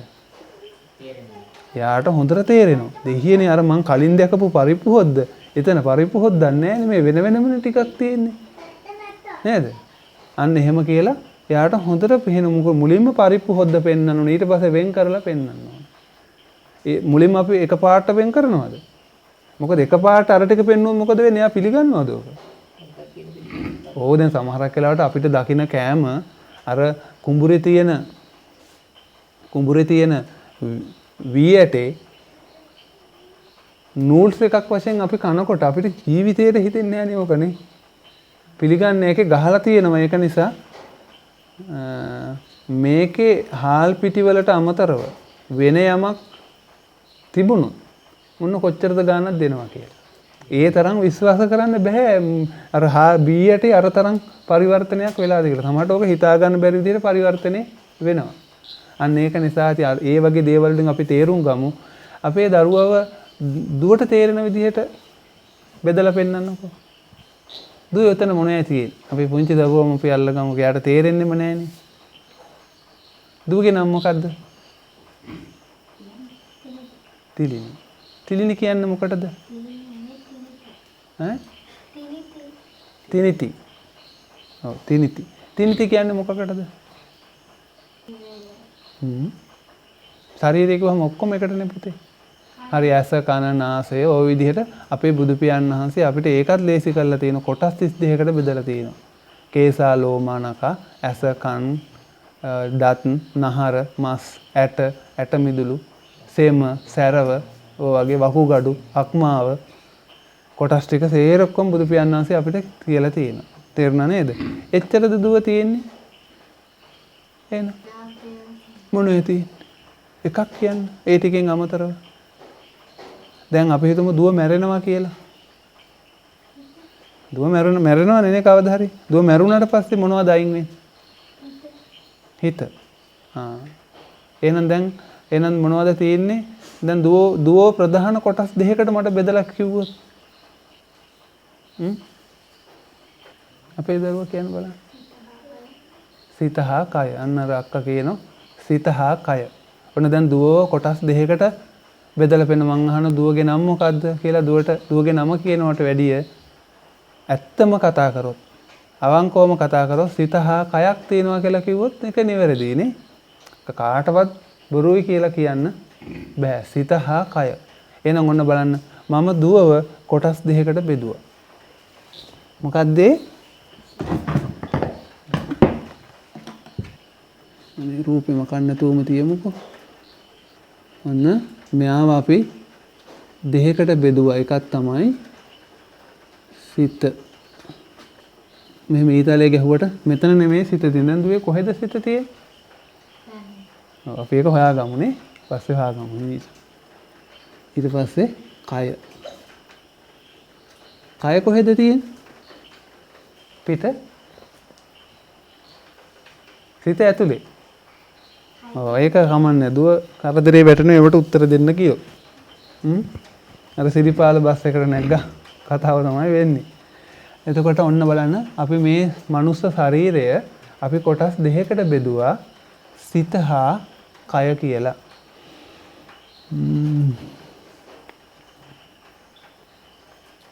දැන් මේකෙදී මේ කය අපි සිත මේකෙන් අයින් කරොත් ඒ මැරිච්ච පුජ්‍යලේ තේරුණා නේද? එතකොට මේ කයට අපි කියනවා මේ කය හැදිලා තියෙන විදිහ අපි බලන්න ඕන. මේ කය හැදිලා තියෙන්නේ අපි දැන් ඊට පස්සේ ටිකක් මේක ගැඹුරින් ඉගෙන ගන්නවා. මේ කය හැදිලා තියෙන්නේ ඇස කන නාසය දිව ශරීරය මේ වගේ ඉන්ද්‍රියන් වලින් ඉන්ද්‍රියන් පහක එකතුවෙන් එහෙම නැත්නම් කොටස් 32කින් මේ ශරීරය හැදිලා තියෙනවා. දැන් ඇහැ හැදිලා තියෙන්නේ මොකකින්ද දරුවෝ? කියන්න. ඇහැ ඇතුලේ මොනවද තියෙන්නේ? දැන් ඇහැක් අරගෙන ළමයෝ මෙහෙම බලලා ගලවලා පොඩි කරලා බැලුවොත් මොනවද තියෙන්නේ? ලේ. තව නහර. තව මස්. දුව තව ඉන්ද්‍රියක් කියන්නකෝ. මේ ඇහැ ඇතුලේ මේ අස්තිත් තියෙනවා. ඇට. ඇහැ ඇතුලේ ඇටක් තියෙන චූටි ඒවා. දුව එකක් කියන්නකෝ ඉන්ද්‍රියක්. කියන්නේ එකටක් ගන්න. දැන් අපි දුවට ගත්තේ ඇහැ. මොකද්ද? කන. කනේ මොනවද තියෙන්නේ? දැන් කනක් මේ සුඩට අරගෙන බලනවා. කනේ තියෙන මොනවද? ඔව්. මේකේ ඔන්න මේකට මෙතන අඩුවක් තියෙනවා. අපි දාමු මොනවද? හම. කනේ ඇතුළම ගත්තොත් අපි කන කියන්නේ මෙතනට නෙමෙයිනේ. කන කියන්නේ කොහෙටද? කන ඇතුළට. ඒකේ හමක් නැහැ. ඔව්. එහෙනම් මේකෙත් අපි අඩුවක් තියෙනවා. මේකෙත් අස්ති තියෙනවා. ඇහැ ඇතුළේ. හරිද? දැන් කනේ මොනවද තියෙන්නේ? පිළිවෙලට කියන්නකෝ. අපි දුව කියන එකක් ගාලා පරක් වෙනවා. නහර. තව මේ බෝඩ් එක බලන් කියන්න බෑනේ. තව අස්ති. කනේ ඇතුලේ අස්ති ඇති. අස්ති කියලා මේක කනේ ඇතුලේ අස්ති තියෙනවා. ඒක දැම්මත් ප්‍රශ්නයක් නැහැ. නමුත් ඇහැ ඇතුලේ තියෙන ඇහැටම ආවේනික අස්ති. මේ අපේ බෝලේ කාචය එහාට මෙහාට කරන්නේ අස්ති වලින්. කන ඇතුලේ හැම සම්බන්ධයක් අස්ති වලින් වැඩ කරන දෙයක් නැහැ. දැන් බලන්නකො මේ දෙකම එකයිනේ බලන් ගියාම. ඔව් එතකොට දැන් අපි ලේ ටිකක් අරගෙන බැලුවොත් ඔක්කොම දැන් බලන්නකො දැන් මේ විදිහට ගන්නකො එහෙනම් ඊට පස්සේ දිව දිවේ මොනවද තියෙන්නේ? දිවේ මොනවද තියෙන්නේ? ලේ තියෙනවා, නහර තියෙනවා, මස් තියෙනවා. අස්ති තිබ්බොත් තමයි හොඳ දිවට. කර්මෙට දිවට මොනවද වෙලා තියෙන්නේ? අස්ති නෑ. අපිට හරිනම් අස්ති දිවට අපේ ලංකාවේ කට්ටියට දිවේ අස්ති තිබ්බනම් තමයි හොඳ. ඇයි ඒ? ඔව් බොරු කියවෙන්නේ නෑ අස්ති තිබ්බොත් එක වචනයක් නැමෙන්නේ නෑනේ දිව. ඔව් නම් ඔව්ම තමයි. වෙලාවට දිවට අස්ති නෑ. ඊට පස්සේ තව මොකද්ද වෙලා තියෙන්නේ? දැන් බලන්නකො මේ මොකද්ද? මේ මොකද්ද? නෑනේ. මේ ඔක්කොම මොකද්ද? නෑනේ. මේ ඇස. ඇස. දැක්කද බොරු කියවෙනවා. ඇයි බොරු කියවෙන්නේ? ඇයි දැන් මෙතනට බොරු කියවුනේ ඇයි? මේක බොරුවක් නිසා. මේ ඇස කියන්නේ බොරුවක් නිසා තමයි බොරු කියවුනේ. නේ? මේ මොකද්ද? දිව. මේක කන. ඉතින් දැන් බලන්නකො විච්ච වැඩි. දිවෙත් අස්ති තියෙනවා. අපි කියන්නේ හයිය අස්ති නෑ කියලා. මේ කනෙත් අස්ති තියෙනවා. අස්තිවල තමයි මේවා බැඳිලා තියෙන්නේ. නැත්නම් මේක කඩාගෙන දිය වෙලා වැටෙනවනේ. කන නේද? ඒ වගේ අස්ති තියෙනවා. එතකොට අස්ති කියලා මේකට දැම්මත් වරදක් නෑ. අපි මේකෙත් මැකුවාම ලේසි. පේන්නේ නෑනේ අපිට ඇහැ ඇතුලේ අස්ති. දැන් බලන්නකො මේ තුනම මොකද වෙලා තියෙන්නේ? එක වගේ. එකම જાතිය. එකම જાතිය. ඔන්න දැන් හරි ප්‍රශ්නයක් මේක මතුවෙනවා. අපි දැන් මේ වගේ කොටස් 32ම මෙහෙම ලිව්වත් අපිට මේ ටිකමයි ලියන්න වෙන්නේ. හරි. අපි දැන් මේ ටිකත් පැත්තකට දාමුකෝ. අපි ලේ ගමු දැන්. දැන් ඇටගත්තු ස්වර වාසනේ ඔක්කොම වෙන්නේ නැහැ. අපි ඇට අයින් කරේ කලින් මේ ඔන්න ඔය ප්‍රශ්නේ අහන්න ගමු.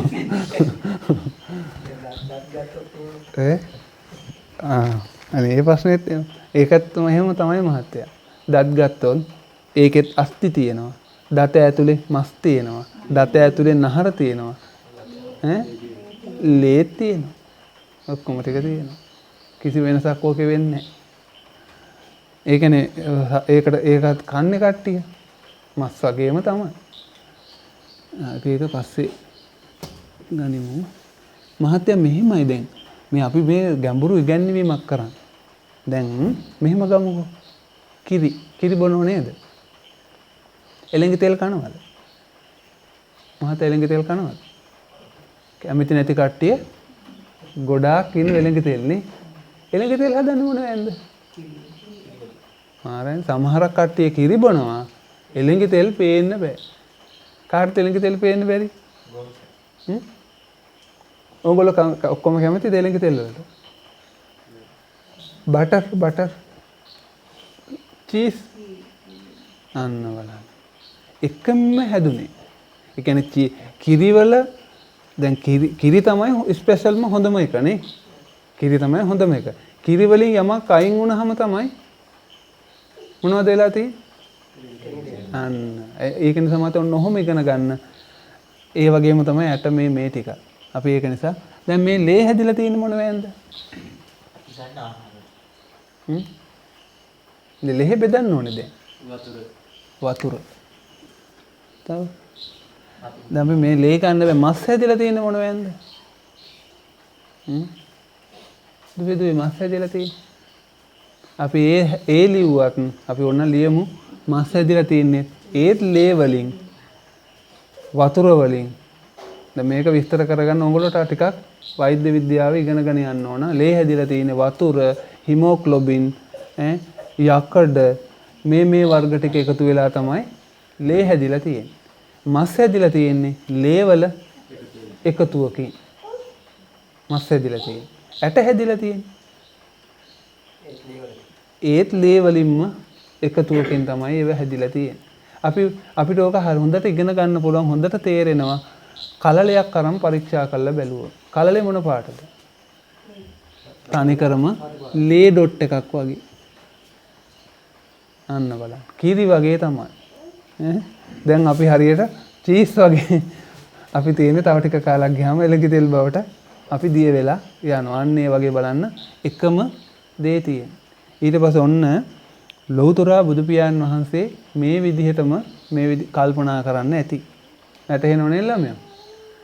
බුදු පියාණන් වහන්සේ ඕ විදිහට බෙදලා මේක දැන් ඊට පස්සේ දැන් මේ ලේ ගත්තාම අපි ලේ වල තියෙන වතුර හිමෝග්ලොබින් ওই ටික ගත්තාම බුදු පියාණන් වහන්සේ මේක බලනවා. දැන් ඊට පස්සේ ආයෙ වතුර ගන්නවා. වතුර අරගෙන ආපහු බලනවා.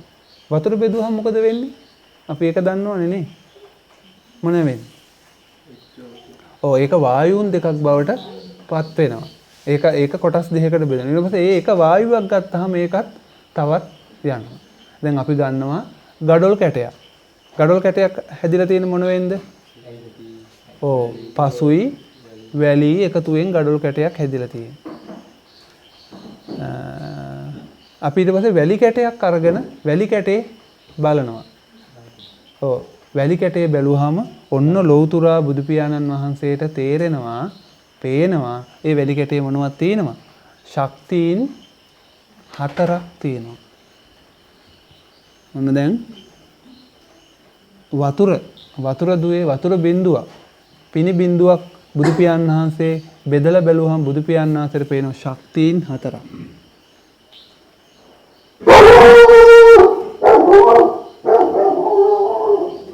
ශක්තියින් 4ක් මේකේ තියෙනවා. මොනවද ඒ ශක්තියින් 4? පඨවි මේ ශක්තියක් කියන්නේ ඔන්න පොඩ්ඩක් දැන් තේරුම් ගන්න ඕන කරුණ. දැන් බලන්න අපේ මේ ඝනට හසු වෙන මේ අස්තියක් අපි අස්තියක් අරගෙන මෙතන තියලා අපි මේක මිටියෙන් කුඩු කරනවා. හරිද? මෙතන තියලා පොඩි අස්ති කෑල්ලක් දැන් මිටියෙන් කුඩු කරනවා. ඊට පස්සේ මොකද වෙන්නේ? සුදු පාට කුඩු එකක් එනවා නේද? ඒ කුඩු එක අපි මෙහෙම තුනී කරාම මොකද වෙන්නේ? ඒ කුඩු එක පේන්නේ නැති වෙන චූටි අංශු වලට යනවා. ඒ අංශුවක් අරගෙන තවත් චූටි කරලා දැම්මොත් නොපෙනී යනවා.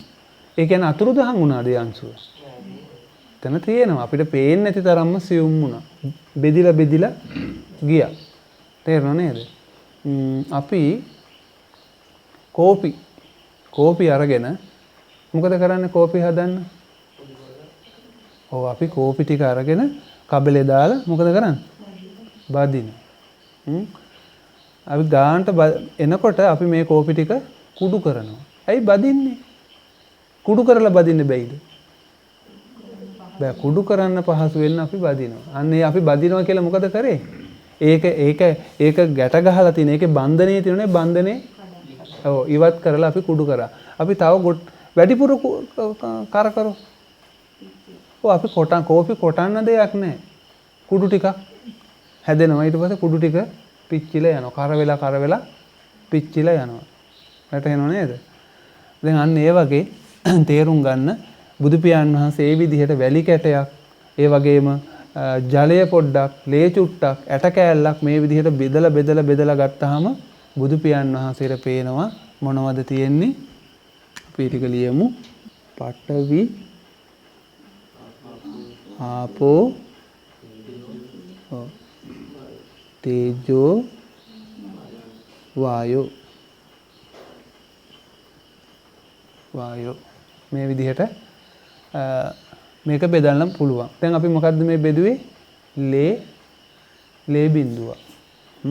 එස ලෝතර බුදු පියාණන් වහන්සේට මේ වගේ ලොකු පස්කන්ධා බෙදලා ගත්තාම වැලි කැටයක් ගත්තාම වැලි කැටේ බෙදලා ලෝතර බුදු පියාණන් වහන්සේගේ අසීමිත ඥාණයෙන් මේ වැලි කැටේ බෙදලා බැලුවාම වැලි කැටේ ඇතුලේ ශක්තියින් 4ක් මෙන්න මේ විදිහට පේන්න ගන්නවා. මොනවද ඒ ශක්තියින් 4?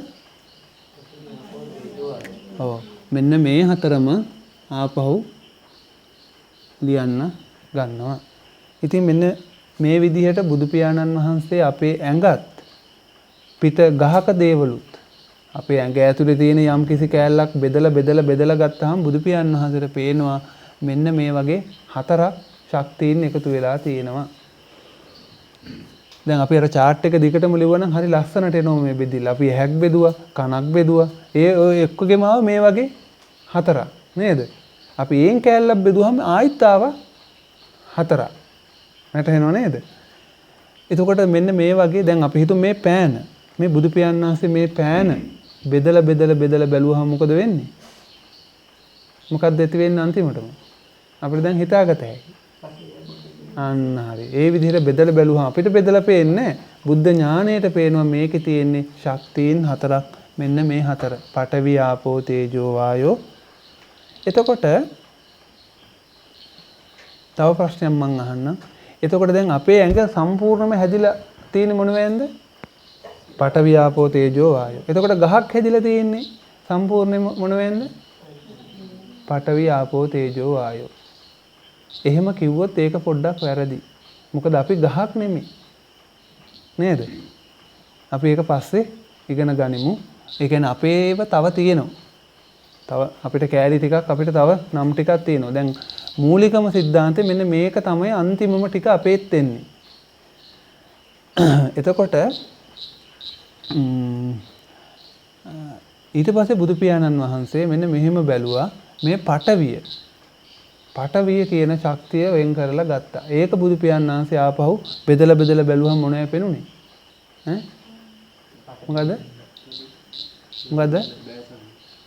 ඔව් මේක තව බෙදන්න බෑ. ඒක ඉවරයි. ඔව් සත්‍යයක්. ඒක එතනින් එහාට ආපහු බෙදන්න බෑ. වැටහෙනව නේද? ඒ වගේම තවත් මෙතන විශේෂත්වයක් ඔයගලන්ට කියන්න ඕන. මේ 4න් මෙහෙම නම් 4ක් දුන්නට මේ 4 දෙනෙක් ඉන්නවා එකට එකතු වෙලා මෙහෙම. ඔන්න මම මේ ලිව්වේ පඨවි ආපෝ තේජෝ වායෝ. මෙන්න මෙහෙම එකක් බුදු පියාණන් වහන්සේට හම්බෙන්නේ. ඔන්න හොඳට තේරුම් ගන්න. අපේ දුවට තේරෙනව නේද?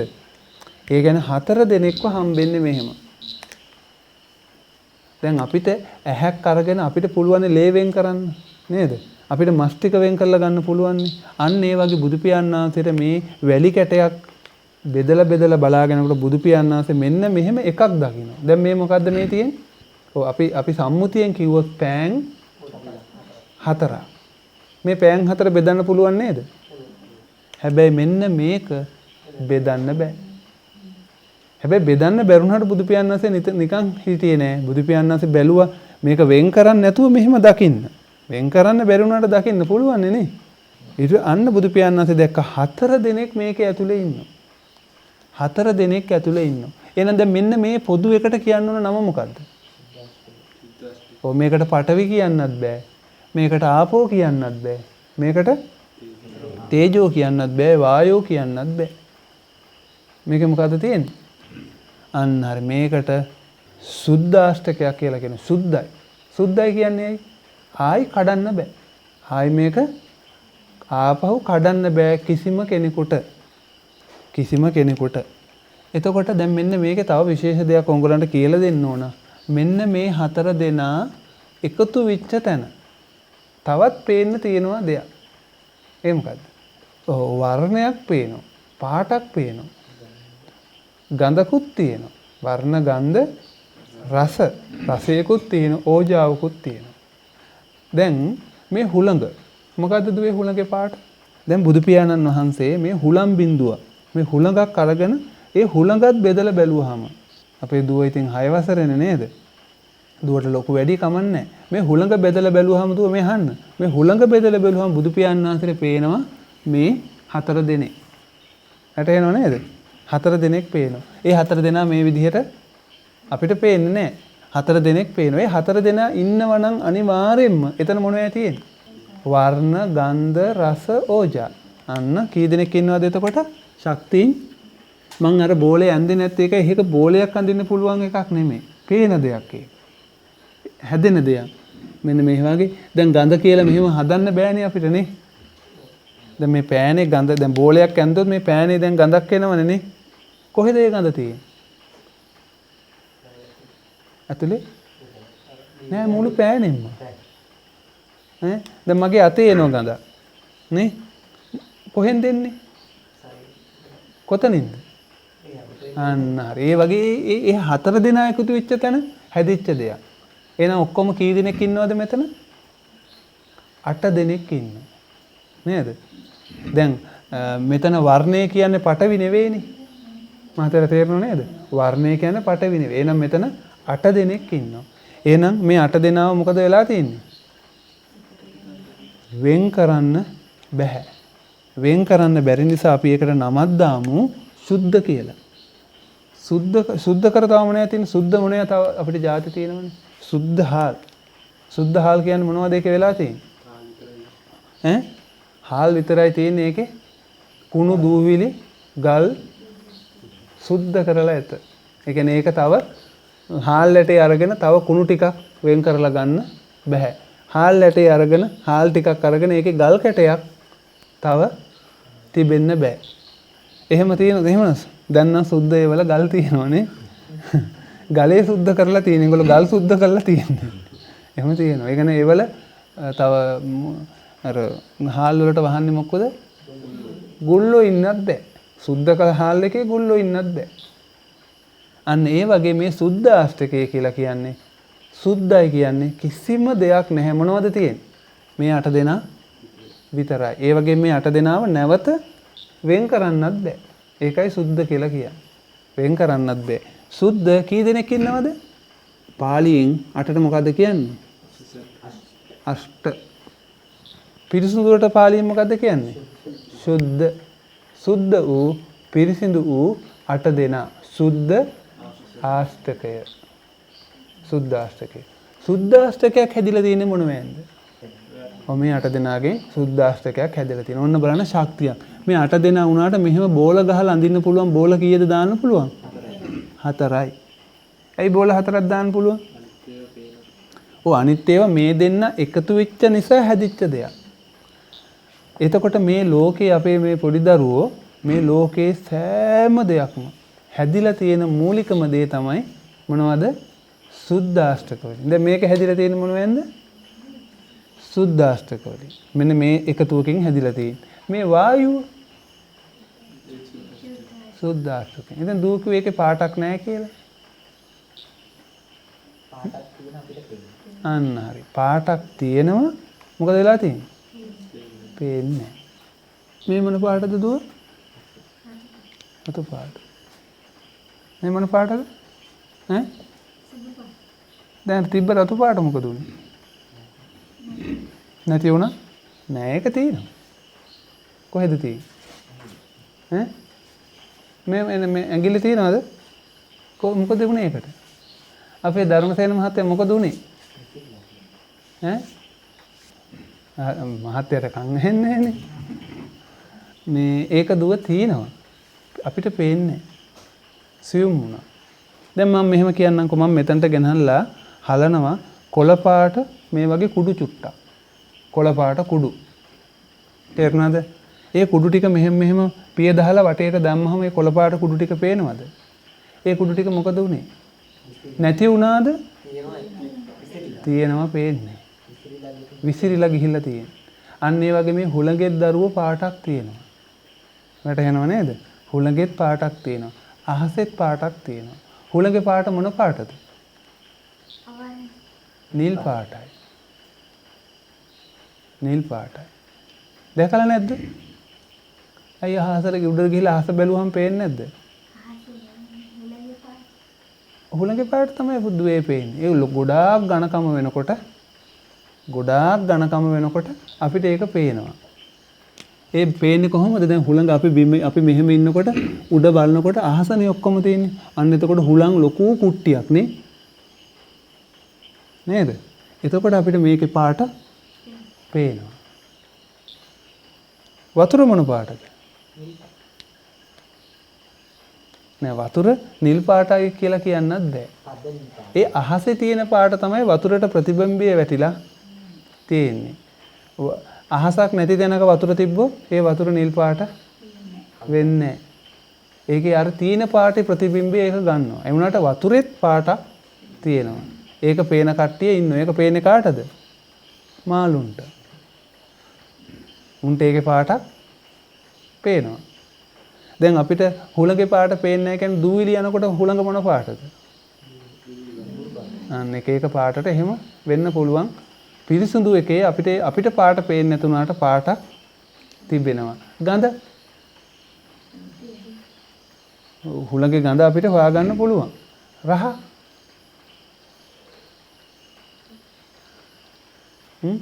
ඒකෙත් රහක් තියෙනවා අපිට තේරෙන්නේ අපිට තේරෙන්නේ. අන්න ඒක නිසා දුවේ අපිට තේරෙන්නේ නැතුනට ලෝකේ ගොඩක් දේවල් තියෙනවා. අන්න එහෙම හිතා ගන්න. එතකොට මෙන්න මේ 8 දෙනාට අපි කියනවා සුද්ධ ආෂ්ටකය. සුද්ධ ආෂ්ටක වලින් තමයි මේ හැම දෙයක්ම හැදිලා තියෙන්නේ. එතකොට සුද්ධ ආෂ්ටකයක් කියන්නේ මෙතන 8 දෙනෙක් ඉන්න නිසා. දැන් මේකත් අර විශ්වය වගේ හරියට. තේරුණා නේද? අපි තව පස්සේ ගැඹුරින් අපි මේක ඉගෙන ගන්නවා. මේක එක එක වෙනස් වෙන්නේ කොහොමද? දැන් මේක සුද්ධාෂ්ටක, මේක සුද්ධාෂ්ටක, මගේ මේ නියපොත්ත සුද්ධාෂ්ටක. ඒ වුණාට මේවල වෙනස්කම් තියෙනවා. ඒක වෙනස් වෙන්නේ කොහොමද කියලා අපිට ඕන පොඩි සරලව අපි පොඩ්ඩක් මේ ළමයින්ට කියලා දෙන්නම්. දැන් මේකේ තියෙන මේ ශක්තිය එක එක ප්‍රමාණ තියෙනවනේ. අපි හිතමු මේක 1යි, මේක 2යි, මේක 3යි, මේක 4යි. හරිනේ? එතකොට මේක හැදෙන දේ 1. එතකොට මේ පටවිය කියන එක 2, මේක 1. ඔහොම අපි ගත්තොත් ඒකේ වෙන වර්ගයක් හැදෙනවා. දැන් එකම සිමෙන්ති වැලි වතුරයි. හරිද? ඕකෙන් තමයි පිටිය බැඳෙන්නේ. සිමෙන්ති වැලි වතුරයි ඕකෙන් තමයි මොනවද කරේ? කොන්ක්‍රීට් එක දැම්මේ. ඕකෙන් තමයි මේ සුද මැද්දේ. කොහොමද ඒක වෙනස් කරේ? දාන ප්‍රමාණය. අන්න දාන ප්‍රමාණය. කොහොමද කොන්ක්‍රීට් එකට දාන්නේ? සිමෙන්ති 1යි වැලි 2යි ගල් 3යි. ඔන්න උඹලන්ට සිමෙන්ති අන්නන්නත් මම කියලා දෙන්නම්. අන්න එතකොට කොන්ක්‍රීට්. ඊට පස්සේ බදාම 6ට. ඔව්. බදාමි ගත්තොත් කපරාරුවට 6ට 1 4ට 1 දානවා. එහෙනම් ඒකට වැලි 6ක් දාලා සිමෙන්ති 1ක් දැම්මහම ඒක මොකද්ද? බදාම. එතකොට ඕක සුද හදනවා. අපි ඒකට ගොඩාක් අනුපාත වෙනස් කරාම මෙන්න මේ සුද මැදපු එක එනවා. අන්න ඒ වගේ එකම දේ එකම ಜಾති වලින් වෙනස් කරාම හරි. එතකොට මේ සුද්ධාෂ්ටක එක වුණාට මේවල ස්වභාවය මොකද වෙන්නේ? විවිධ වෙනවා මේ හැදිලා තියෙන ක්‍රමය අනුව. තේරුණා නේද? අපි ඊට එහා ඉතින් ඒ ගැන අපිට අවශ්‍ය නැහැ ඉගෙන ගන්න. එතකොට දැන් මෙන්න මේ වගේ සුද්ධාෂ්ටක. මෙන්න මෙහෙම. එතකොට අපිට මේකට කියන්න පුළුවන් එක දෙයක් තියෙනවා. එක වචනයක්, පොදු වචනයක්. මේගොල්ලෝ මේ ඇතුලේ මොකද වෙන්නේ? දැන් මේක සුද්ධාෂ්ටකයේ දරුවෝ දැන් අපි අපේ ඉර අපේ පෘථුවිය කැරකෙවෙනවනේ නේ. අපි ඩොට් එකක් ගත්තොත් මේක ඇතුලේ මේක වැඩ කරනවා. දැන් අපි මේ සූර්යග්‍රහ මණ්ඩලය මෙහෙම ගත්තාම අපිට නිකන් දුර ඉඳලා පේනකොට අපිට තියෙන්නේ ඔක්කොම ටික එක තැන තියෙනවා. නේද? එක තැන තියෙනවා අපිට පේන එකම දේ තමයි ඉර අපේ වටේ කැරකෙවෙනවා. හැබැයි උනාට අපි මේක හොඳට බැලුවොත් මේ ඔක්කොම ඉතා වේගෙන් වැඩ කරනවා. නේද? ඉරත් මොකද වෙන්නේ? ඉරත් මෙන්න මෙහෙම කැරකෙවෙනවා. ඒ වගේම ඉර මෙහෙම කැරකෙවෙන ගම ඒකට මොකද්ද කියන්නේ? අපේ දුව. ඉර මෙහෙම එකතැන මෙහෙම කැරකෙවෙනවට මොකද කියන්නේ? භ්‍රමණය. මෙහෙම කැරකි මෙහෙම කැරකෙනවට පරිභ්‍රමණය. තේරුණා නේද? මේ දැන් ඔය ඉරක් හොයාගෙන තියෙනවා. ඉර කියන්නේ අපි පේන සූර්යයා කොච්චර ලොකුයිද? අපිට ඒක හිතා ගන්න බෑ. අපේ දරුවෝ මේ එක්ක ඉරක් හොයාගෙන තියෙනවා. ඒ ඉර ලොකුයි. අපේ සෞරයග්‍රහ මණ්ඩලයේ ඉරේ ඉඳලා බ්‍රහස්පතිට තියෙන ප්‍රමාණය තියෙනවානේ. අන්න එච්චරක ඉරක්. හිතාගත හැකි සයිස් එක කොච්චරද කියලා. අපිට ඉරේ සයිස් එක හිතා ගන්නත් බෑ. මේ අපිට පේන ඉර ඒක තමයි අපිට පියවිය හැට පේන ලොකුම තරුව. ඕගලන්ට රෑ 11ට විතර එළියට ගිහිල්ලා අහස බලනකොට මුදුන් වෙලා තියෙන මෙන්න මේ වගේ කහපාට ටෙනිස් බෝලයක් වගේ එකක්. ටෙනිස් බෝලයට චුට්ටක් අඩුවෙන් අපිට මේක පේන්නේ. ඒ ලෝකේ අපේ මන්දාකිනියේ අපිට පේන්න තියෙන ලොකුම තරුව. ඒකේ සයිස් එක කොච්චරද දන්නවද? බ්‍රහස්පති ගාව ඉඳලා මේ වගේ රවුමක් ඇඳහම බ්‍රහස්පති වටේ මේ අන්න ඒ සයිස් ලොකුයි. එහෙනම් හිතා ගන්නකො කොච්චරද කියලා. අපේ ඉර වගේ විශාල සංඛ්‍යාවක්. අපේ ඉර වගේ බිලියන ගාණක් ඒක ලොකුයි. අන්න බලන්න මේවල තියෙන අපිට හිතා ගන්න බැරි පුදුම දේවල්. එතකොට මෙන්න මේ සුද්දාෂ්ටකත් ඔන්න ඔය විදිහට හැදිලා තියෙන මේ සුද්දාෂ්ටකත් මොකද වෙන්නේ? මෙහෙම දැන් මම මේ ඇඳේ මෙන්න මේ වගේ ඒවා. මොන වගේද ඒවා? අටේ ගොඩවල්. මේ මොනවද මේ තියෙන්නේ? අටේ ගොඩවල්. මෙන්න මෙහෙම ඒවා රාශියක් එකතු වෙලා මෙන්න මෙහෙම හැදෙනවා. තේරුණා නේද? මෙහෙම හැදෙනවා. එතකොට මේකට අපි නමක් කියනවා. මේකට නමක් කියන්නත් ඒක බොරු නමක් කියලා බෑ. තේරුණා නේද? බොරු නමක් කියලා බෑ. දැන් මේකට අපි කියන නම මේ සුද්ධ ආෂ්ටකය. සුද්ධ ආෂ්ටකය කියලා බෑ. මේකට අපි වෙන නමක් දාගන්න වෙනවා. මෙයාට පොදු නම. මෙන්න මේවා හැමදාම සදාකාලික නැහැ. දැන් දුවේ මේ පෑන අපි ලැමිනේටින් කරලා අරන් තිබ්බොත් කොච්චර කල් තියෙයිද? මලක්. පෑන අත්තරිමුකෝ මලක් shopping bag එකක දාලා ඒක හොඳට සීල් කරලා යකඩ පෙට්ටියක දාලා අපි මෙහෙම ගමුකෝ උදාහරණයක්. අපේ දරුවගෙන් මං අහන්නම්කෝ. මල් කිලෝ එකක් ගන්නවා. මොන මල්ද? දුව කඩන මල්. නෑ. සල් මල් කිලෝ එකක් ගන්නවා. අරගෙන මේක හොඳට සීල් කරපු කිලෝ දෙකක පෙට්ටියක දාලා හුලංවත් වදින්න නැති විදිහකට හොඳට සීල් කරලා වෑල්ඩින් කරලා වහනවා. පෙට්ටියේ බර වෑල්ඩින් කරාටත් පස්සේ කිලෝ කීයද? 2යි. පෙට්ටියේ බර 2යි. සල් මල් කිලෝ කීයක් දානවද? 1යි. ඔක්කොම සියලු බර කීයද? 3යි. අපි එහෙම දාලා මේ පෙට්ටිය තියා තියෙනවා අරන් තියලා අවුරුදු 10කින් අපි මල් ටික දාලා කිරලා බලනවා. අවුරුදු 10කින් මේක කිරලා බැලුවොත් කොච්චර බර තියෙයිද? කිලෝ 2යි.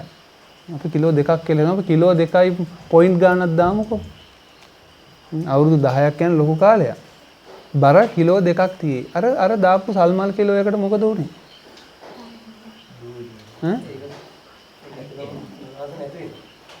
අන්න මොකක් හරි දෙයක් වෙලා තියෙනවා. මේක කඩන්න බෑ කිව්වට මේකේ තව මොකක් හරි මේකේ සිදුවීමක් වෙලා තියෙනවා. වෙනස් වෙලා තියෙනවා. දැන් මල අපේ ළමයා මල අපි අරගෙන පැයකින් බලනකොට සල් මල මොකද වෙන්නේ? වෙනස් වෙලා. මොනවද වෙනස් වෙලා තියෙන්නේ? සුද්දාෂ්ටක වෙනස් වෙලා තියෙනවා. මේ ඇතුලේ තියෙන ඒවා වෙනස් වෙලා තියෙනවා. එහෙනම් මේවා මොකද නිතරම වෙන්නේ? වෙනස් වෙනවා. ඒකට අපි කියනවා රුප්පණය කියලා. රුප්පණය. නිතරම එක ස්වභාවයකින් තව ස්වභාවයකට යන හොඳට තියෙන මල චුට්ටක් කියලා බලනකොට පොඩ්ඩක් පර වෙලා ආයෙ බලනකොට තව පොඩ්ඩක් පර වෙලා. එහෙනම් මේ මොනවද වෙලා තියෙන්නේ? මෙන්න මේ පටවි. එයා එක විදිහට තියෙන්නේ. එයා වෙනස් වෙලා. එයාගේ ඉන්න ස්වභාවය වෙනස් කරලා. ඒ කියන්නේ වෙනස් කිරීමට අපි කියනවා රුප්පණය කියලා. රුප්පණය කියලා. අන්න එහෙනම් අපි මේකට නමක් දාත හැකි මේකට රූප කියලා. ඇයි රූප කියන්නේ? වෙනස් වෙනවා. රුප්පණය වෙනවා. එහෙනම් මෙන්න මේක මේ වගේ රූප ගොඩක එකතුවක් නේ මේක නේ. මේකට මොකද්ද කියන නම? රූප කලාපයක්. රූප කලාපයක්. මෙන්න මේ වගේ කලාප අර විශ්වයේ වගේ මේ වගේ කලාප ගොඩාක් එකතු වුණාම මොකද්ද හැදෙන්නේ? රූප. දැන් මේ කන්දක් නෙමේ රූප කන්දක්. මේ වගේ කඳු ගොඩක් එකතු වෙලත් අපේ ශරීරය හැදෙනවා. අපි ඒකට කියනවා රූප ස්කන්ධය කියලා. තේරුණානේ? රූප ස්කන්ධය. එතකොට එතන රූප. ඔන්න දැන් එකක් අපි කියලා දුන්න අපේ ශරීරය බෙදෙන රූප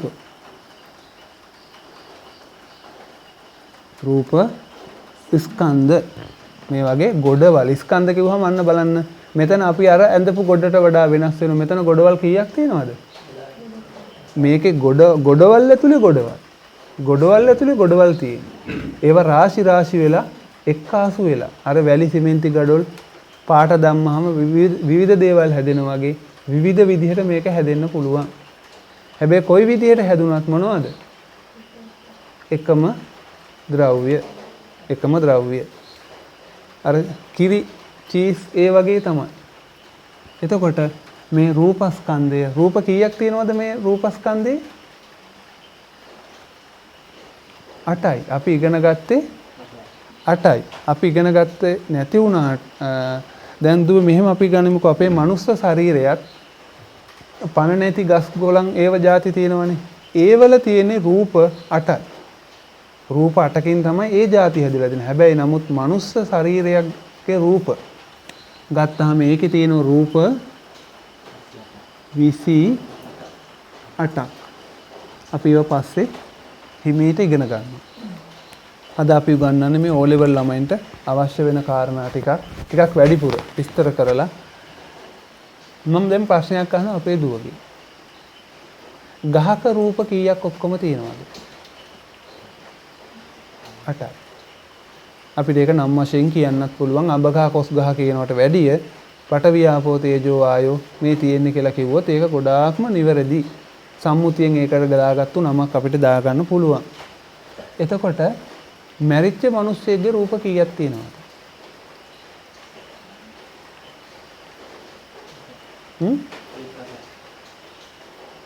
කීයක් තියෙනවද? 8යි. ඒත් 8යි කියේ. පණ තියෙන මිනිස්සෙගේ රූප 28ක් තියෙනවා. පණ තියෙන බල්ලෙක්ගේ 28ක් කියලා කියමු අපි දැනට රූප ඔක්කොම ලෝකේ 28ක් තියෙනවා. අපි මනුස්ස ශරීරයේ ওই 28ම තියෙනවා. තේරුණා නේද? එතකොට බල්ලෙක්ගේ 28ක්. අරූපාවචර බ්‍රහ්මෙක්ගේ රූප නැහැ. අරූපයි. අරූපයි කියන්නේ දුවේ අපිට පේන්නේ නැහැ කියන එක නෙමෙයි ඈ. දැන් භූතයෝ පේනවද? භූතයා පේන්නේ නැහැ කියන්නේ භූතයා ඉන්නවා අපිට එයාව පේන්නේ. එයාට රූප තියෙනවා. එයාව අපිට ඒ වුණාට පේන්නේ. දැන් හුලං තියෙන අපිට පේන්නේ නැහැ වගේ. භූතයවත් අපිට පේන්නේ නැහැ. හැබැයි අරූපාවචර බ්‍රහ්ම ලෝකේ බ්‍රහ්මයා මොකද වෙලා තියෙන්නේ? රූපයක් නැහැ. අපිට තියා කාටවත් පේන්නේ නැහැ. දැන් භූතයෙකුට භූතයෙක් පේනවනේ නේ. නේද? බ්‍රහ්මේ අරූපාවචර බ්‍රහ්මයෙකුට අරූපාවචර බ්‍රහ්මයෙක් පේනවද?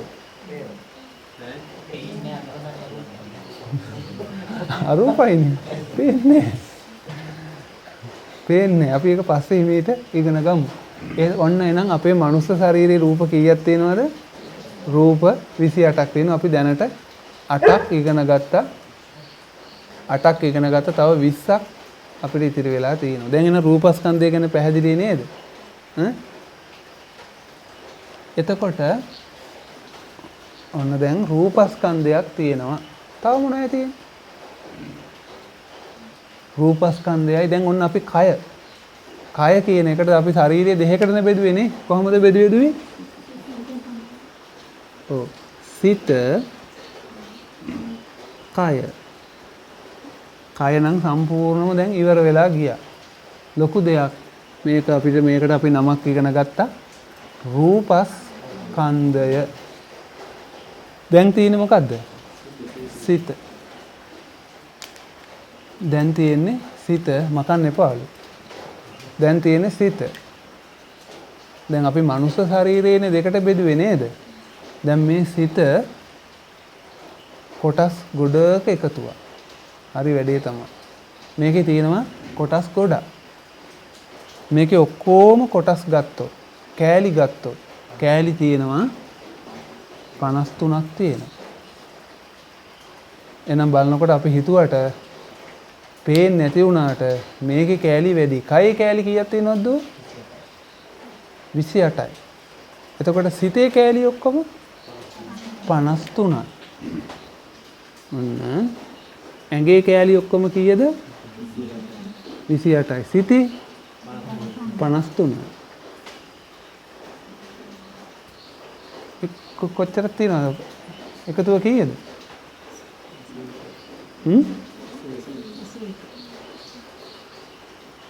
බලන්න. ඔක්කොම කෑලි කීයක් තියෙනවද? 81ක්. අපේ දුව බස් එකක් දෙකට බෙදන්නකෝ. බස් එකක් දෙකට බෙදන්න. තාත්තගේ බයිසිකලේ දෙකකට බෙදලා පෙන්නන කොටස්. මහත්තයා බෙදලා කියන්නකෝ. බයිසිකලේ කොටස් දෙකකට බෙදලා කියන්න මට. ඔව් කොටස් දෙකකට කියන්න. එහෙමත් බෙදුවත් හරි. තව ඊට වඩා ලේසි ක්‍රමයක් තියෙනවා. අපි නිතරම බෙදන බෙදිල්ල. අපිට වෙන් කරන්නත් පුළුවන් ඒක. නෑ එන්ජින් එකයි බොඩියයි. එන්ජින් එකයි බොඩියයි. ඒ දෙක දෙකක් නේ. චැසියයි බොඩිය. ඒක නිසා ඒකට අංක දෙකක් තියෙනවා. අංක දෙකක් තියෙනවා. අපිටත් තියෙනවා එහෙම. දැන් මේ මොකද්ද අපේ චැසිය. අපි මේ චැසිය මාරු කරගන්න නිතරම නේ. අපේ චැසියේ අංක නැහැ. හිතේ අංකයක් තියෙනවා. මොඩල් අංකයක් තියෙනවා. අන්න බලන්න අපි බයිසිකලේ බස් එක කොටස් දෙකකට බෙදුවා. එන්ජින් එකයි බොඩියයි. හැබැයි එන්ජින් එක එක කොටසක් වුණාට ඒක ඇතුලේ කෑලි ගොඩ තියෙනවනේ. අපි හිතුවට කයේ තියෙනවා කොටස් 28ක්, හිතේ තියෙනවා කොටස් 53ක් නොපෙනුනත් ඔක්කොම එකතුව 81ක් තියෙනවා. ලෝකේ මීට එහා දෙයක් තියනවද මහත්තයා? මීට එහා දෙයක් ලෝකේ තියෙයිද? කිසිම දෙයක් ලෝකේ මෙතනින් එහාට නැහැ. එහෙනම් බලන්න මේ ඉගෙනීම මෙහෙම ඉගෙන ගත්තොත් අපි දැන් බලන්න 28න් අපි කීයක් ඉගෙන ගත්තද? 8ක් ඉගෙන ගත්තා. ලොකු දෙයක් නේ ඒක. 28න් අපි 8ක් ඉගෙන ගත්තා කියන්නේ මේ ලෝකේ මහ ගොඩක් නැහැ. කෑලි තියෙන්නේ ඇත්තම දේවල්. සත්‍යම දේවල්. 81ක් විතරයි. 81ක් විතරයි. එහෙනම් මෙන්න මේකේ තියෙනවා 53ක්. මේ 53 ප්‍රධාන වශයෙන් අපි දැන් මේක ඉගෙන ගැනීම ලේසි වෙන්න අපි මොකද්ද කරන්නේ? දැන් අපි පරිප්පුවක් බෙදනවා. මුලින්ම අපි ගන්නවා පරිප්පු. නේද? ඊට පස්සේ වතුර. ඊට පස්සේ 3-5. අපි එහෙම බෙදනවා. 3-5 ගත්තොත් ආයි බෙදන්න බැයිද? 3-5 ප්‍රධාන මොනවද බෙදන්නේ? කොත්තමල්ලි, තාමන ධම්මේ දාන්නේ. සූදුරු. දුරු එනකොට ප්‍රධානම දේ කොත්තමල්ලිනේ. වැඩිපුරම තියෙන කොත්තමල්ලිනේ. අම්මලා දන්නව ඇතිනේ ඒක. අන්න බලන්න. දැන් බලන්න පරිප්පු හොද්දත් ඔය වගේ සංකීර්ණ. එහෙම බෙදන්න ගත්තොත්. එතකොට මේ හිතේ ප්‍රධානම එකක් 3-5 වල ප්‍රධානම අංගයක් මොකද්ද? කොත්තමල්ලි. එයා වැඩි නේද? එහෙනම් මෙන්න මේ 53 ප්‍රධානම එක්කෙනෙක් තමයි විඥාණය. විඥාණය. අර රූපාට වෙන් කරන්න බෑ වගේ. රූපාට කවදාක්වත් වෙන් කරන්න බෑ වගේ. මෙන්න මේගොල්ලොත් වෙන් කරන්න බෑ. ඒ තීන තැන තීල්දම අඳුර ගන්න ඕන. කෑලි ගලවල බලන්න ආපහු බෑ. විඥාණය වෙනමයි. එහෙම කෑලි ගන්න බෑ. රූපය ගැන, කය අපේ ශරීරය ගැන, සිත කය බෙදුවාම අපේ ශරීරය හැදිලා තියෙන විදිහ අපි ඉගෙන ගත්තා. රූප හැටියට දැන් අපිට ඉතුරු වෙලා තියෙන සිත ගැන කතා කරන්න. ඒක හැබැයි මෙච්චර වෙලා යන එකක් නැහැ. දැන් අපි මේක හැදෙන රාශි ගැන ඉගෙන ගත්තා.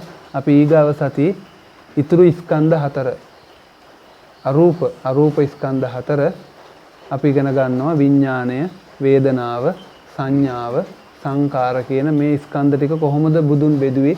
කොහොමද මේකේ ක්‍රියාකාරීත්වය කියලා පොඩි අවබෝධයක් ලබා ගන්න. ඉතින් හොඳයි. ওই පින්වතුන්ලා මේ මොහොතේ වෙනකන් ඊටාම උමනාවෙන් මේ පුංචි දරුවෝ ඉගෙන ගන්න ළමයි ඊටා උමනාවෙන් ධර්මයේ ශ්‍රවණය කරා. මේ ශ්‍රවණය කරපු ආනිසංස ධර්මයෙන් ওই පින්වතුන්ලාටත් මේ ගෞතම බුද්ධ ශාසනයේදී සතර අපායෙන් මිදීම නම් වූ උතුම් සෝවාන් ඵලයේම අදම වහවහම අවබෝධ කරගන්න මේ ශක්තිය, ධෛර්යය, මේ කුසලානිසංස ධර්මයේ එකසේම හේතු වාසනා වේවා කියලා කාටත් ආශිර්වාද කරනවා. සියලුම දෙවියන්ටත් මළගිය ඥාතීන්ටත් මේ කුසල අනුමෝදන් වේවා. දෙවියන්ටත් චතුරාර්ය සත්‍ය ධර්මයේ අවබෝධ කරගන්න මේ කුසල් එකසේම හේතු වාසනා වේවා කියලා ආශිර්වාද කරනවා. කවුරුත් වන්දනා කරගන්න. අභිවාදන සීලිස්ස නිච්ඡං වජ්ජා අපචායිනෝ චත්තාරෝ ධම්මා වඩ්ඩಂತಿ ආයුවන්නෝ සුඛං බලං ආයුරාෝග්‍ය සම්පatti සග්ග සම්පatti මේවත අතෝ නිබ්බාන සම්පatti ඉමිනාතේ සමිච්ඡතෝ